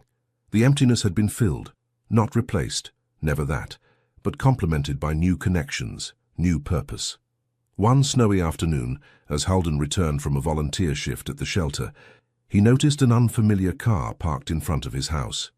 A woman stood on his porch, bundled against the cold, peering through the front window, where the cats could often be seen basking. "Can I help you?" Holden called as he approached, his breath forming clouds in the frigid air. The woman turned, startled. She was perhaps in her 60s, with silver-streaked dark hair and a face that spoke of both strength and weariness. "Oh, I'm sorry. I wasn't sure if anyone was home." "I'm Holden Murdoch," he said, extending a gloved hand. "This is my house." "Rebecca Thornfield," she replied, shaking his hand briefly. "I'm sorry to intrude. I was looking for—" Well, it sounds silly now, but I was looking for a cat. Something in her expression, a mixture of hope and resignation, sparked Holden's interest. "A particular cat?" She nodded, pulling a photograph from her coat pocket. A tabby. Female. She went missing from my mother's house about a year ago. Mum recently passed away and I've been settling her affairs. One of her neighbours mentioned seeing a cat like ours in this neighbourhood. Halden's heart quickened as he took the offered photograph. The image was slightly blurry but unmistakable. A slender tabby with alert ears and distinctive markings. "Mirtha," he whispered. "Pardon?" "Please, come inside," Halden said, suddenly aware of the cold and the importance of the conversation to come. "I think I may know something about your cat." Inside, the warm air enveloped them as Halden led Rebecca to the living room. The cats, curious about the visitor, observed from various perches, all except Mirtha, who was nowhere to be seen. "She's probably in the sunroom," Halden explained, taking Rebecca's coat. "She prefers it in the afternoons. Would you like some tea while we talk?" Rebecca nodded, her gaze taking in the cat-oriented household, the climbing structures, the toys scattered across the floor, the multiple beds and perches. "You have several cats," she observed. "5, Halden confirmed as he put the kettle on, though it started with just one. "The one I believe might be yours." Over tea, Halden shared the story of the tabby crossing the street, his decision to follow her, the discovery of the kittens. He described the abandoned lot, the makeshift nest, the gradual process of earning Mirtha's trust. "This was last February," Rebecca asked, her brow furrowed in concentration. "That would fit. Mom reported Cleo missing just after New Year's. The timing makes sense." "Cleo," Halden repeated, testing the name that belonged to the cat he had known as Mirtha. "Was she an indoor-outdoor cat?" "Mostly indoor, but she would occasionally slip out. Mom lived on Oak Ridge Lane, about a mile from here. After she disappeared, Mom put up posters called shelters. She was heartbroken. Cleo had been her companion for years." Halden nodded, understanding the grief of such a loss. "And your mother recently passed away?" "Last month," Rebecca confirmed, a shadow crossing her face. "She never stopped looking for Cleo. Even in her final weeks, she would ask me to check the yard just in case." As Rebecca spoke, a movement in the doorway caught Halden's attention. Mirtha, or Cleo, had appeared, drawn perhaps by the unfamiliar voice. She stood watching, tail twitching slightly, ears forward with interest. "There she is," Halden said softly, nodding toward the doorway. Rebecca turned, her breath catching as she saw the tabby. "Cleo?" she called gently. "Is that you, girl?" The cat's response was subtle but unmistakable, a slight shift in posture, a tilt of the head. She took a few steps into the room, her gaze fixed on the visitor. "It's her," Rebecca whispered, tears filling her eyes. "It's really her." Mirtha approached cautiously, circling the coffee table to investigate this person who knew her by another name. Rebecca extended her hand slowly, allowing the cat to sniff her fingers. For a long moment, Mirtha considered, whiskers twitching as she processed scents and memories. Then, with a small chirping sound that Halden had rarely heard from her, she bumped her head against Rebecca's hand, a gesture of recognition. "She remembers you," Halden said, his own throat tight with emotion. "She was my mother's cat, but I visited often," Rebecca explained, carefully stroking Mirtha's head. "We knew each other well." The implications of this reunion hung unspoken between them. If this was indeed Rebecca's family cat, then she had a rightful claim to her. But Mirtha was now the matriarch of Halden's household, mother to 3 of his cats, central to the story that had transformed his life, and launched the Whiskers of Wisdom program. As if sensing the unspoken question, Rebecca sighed. "I've been trying to find her for my mother's sake, to fulfill that last wish. But I travel extensively for work. I live alone in an apartment that doesn't allow pets. I couldn't take her even if—" She trailed off, looking around at the clearly cat-centered home Halden had created. "She has a good life here, doesn't she?" "The best I can provide," Halden said honestly. "She and her kittens, 3 of them still live with us. They changed everything for me. Gave me purpose when I had none." Rebecca nodded slowly, continuing to stroke Mirtha, who had settled beside her on the sofa. "Tell me about her kittens." Halden shared the story of Wimble, Scout, and Petal, their distinctive personalities, and the decision to keep all 3 despite his initial reservations. He explained about Iris, the traumatized senior cat who had become the 5th member of their household, and he described the Whiskers of Wisdom program, born from his experience with Mirtha. "So she's not just a pet," Rebecca said thoughtfully. She's the beginning of something larger. She crossed that street with a purpose, Holden agreed, though I doubt she intended to create a senior-to-senior adoption program. The comment broke the emotional tension, bringing a small laugh from Rebecca. No, probably not her master plan. She looked down at the cat, who had begun to purr under her continued attention. My mother would be happy to know she found such a good home, that her disappearance led to something meaningful. Relief washed over Holden, though he tried not to show it too plainly. You're welcome to visit her any time. To be part of her life, if you'd like. I'd like that very much, Rebecca said, smiling through tears. It would be like keeping a connection to Mum, and it seems Cleo, or Mirtha as you call her, has important work here. As if on cue, Wimble bounded into the room, skidding slightly on the hardwood floor before catching sight of the visitor. He approached with his usual confidence, sniffing Rebecca's shoes with interest. Scout appeared more cautiously in the doorway, assessing the situation before deciding to join her brother. And Petal, ever protective of Holden, jumped onto his lap, watching the proceedings with wary attention. The family assembles, Holden said with a chuckle. Only Iris is missing, and she's likely watching from somewhere just out of sight. Rebecca observed the younger cats with evident delight. They have her eyes, she noted, watching Scout's calculating assessment of the newcomer. That same thoughtful expression. Scout, especially, Holden agreed. She's the strategist of the group. Wimble leads with his heart, Petal with her loyalty, but Scout thinks everything through. As they continued to talk, sharing stories of Mirtha, Cleo from their different perspectives, a weight lifted from Holden's shoulders. The fear of losing his feline matriarch faded, replaced by the realization that her story had expanded rather than concluded. Rebecca wasn't here to reclaim her, but to reconnect, to honor her mother's love for the cat who had found a new purpose. Would you like to stay for dinner? Holden offered as the afternoon light began to fade. Nothing fancy, but there's plenty. Rebecca accepted, and the evening unfolded with a naturalness that surprised them both. They shared a simple meal, exchanged stories of their respective journeys through grief and renewal, and discovered common ground in their love for a certain determined tabby cat. By the time Rebecca prepared to leave, contact information exchanged, and plans made for future visits, the snow had stopped falling, leaving the world outside hushed and transformed. Mirtha accompanied them to the door, sitting with unusual formality as they said their goodbyes.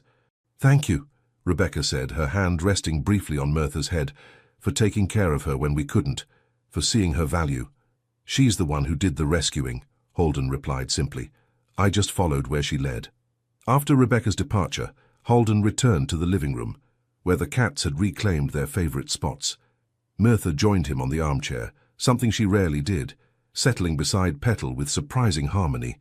Well, he told them all, it seems Mirtha has an even more interesting history than we knew. A whole other life, another name, another family who loved her. The cats regarded him with varying degrees of interest, Mirtha herself seemingly unperturbed by the revelations about her past. To her, perhaps, it was all one continuous journey, from one home to another, from one purpose to the next, always moving forward with the same determined grace that had first caught Holden's attention. The revelation of Mirtha's previous life added a new dimension to her story, but didn't change the essential truth of what she had brought to Holden's life. If anything, it deepened his appreciation for the cosmic coincidence, or perhaps design, that had brought her to his street, his window, his attention. As December progressed toward Christmas, the Murdoch household entered a festive period unlike any Holden had experienced since Vella's passing. The Whiskers of Wisdom program hosted a holiday gathering for seniors and their adopted cats, transforming Hearthstone Haven into a cheerful celebration of the connections formed throughout the year.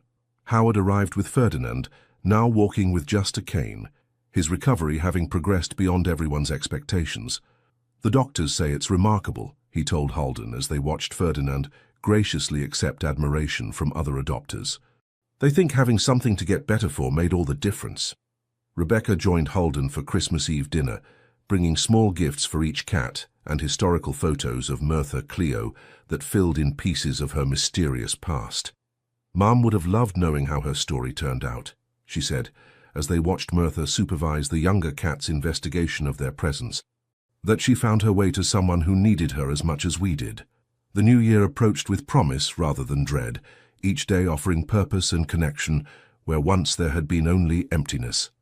Halden found himself making plans again for the program's expansion, for improvements to the house, for a spring garden that would include cat-friendly plants and comfortable outdoor seating.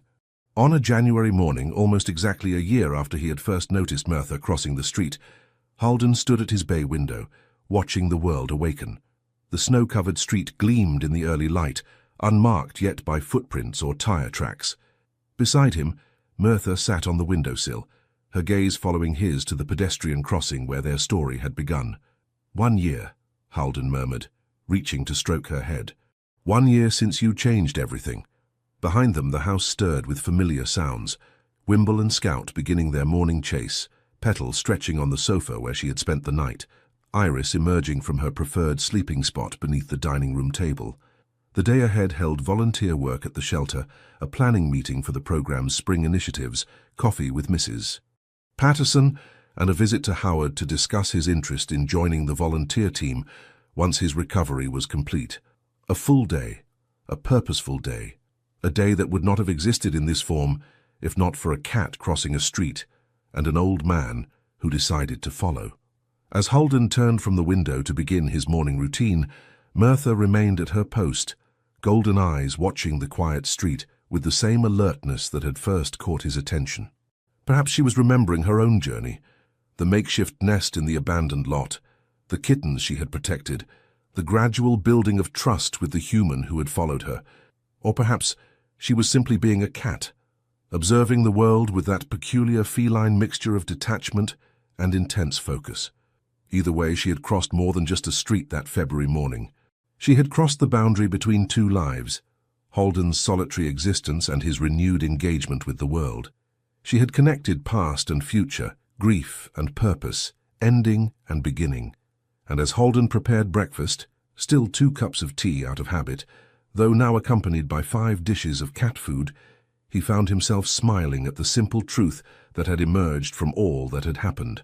Sometimes the most profound changes begin with the smallest decisions. To look beyond a window, to follow a cat, to open a door. Sometimes what changes our lives isn't what arrives with fanfare and announcement. It's what passes by quietly, at the same time each day, carrying its own purpose. All we need to do is notice. All we need to do is follow. And as the morning light strengthened, illuminating the home that had once again become a place of life and purpose, Halden felt a certainty deeper than words. This was exactly where he was meant to be, exactly the life he was meant to live, not despite his losses but alongside them, carrying the past while embracing the future, all because a Gatinha crossed the street and an old man decided to follow her. The end.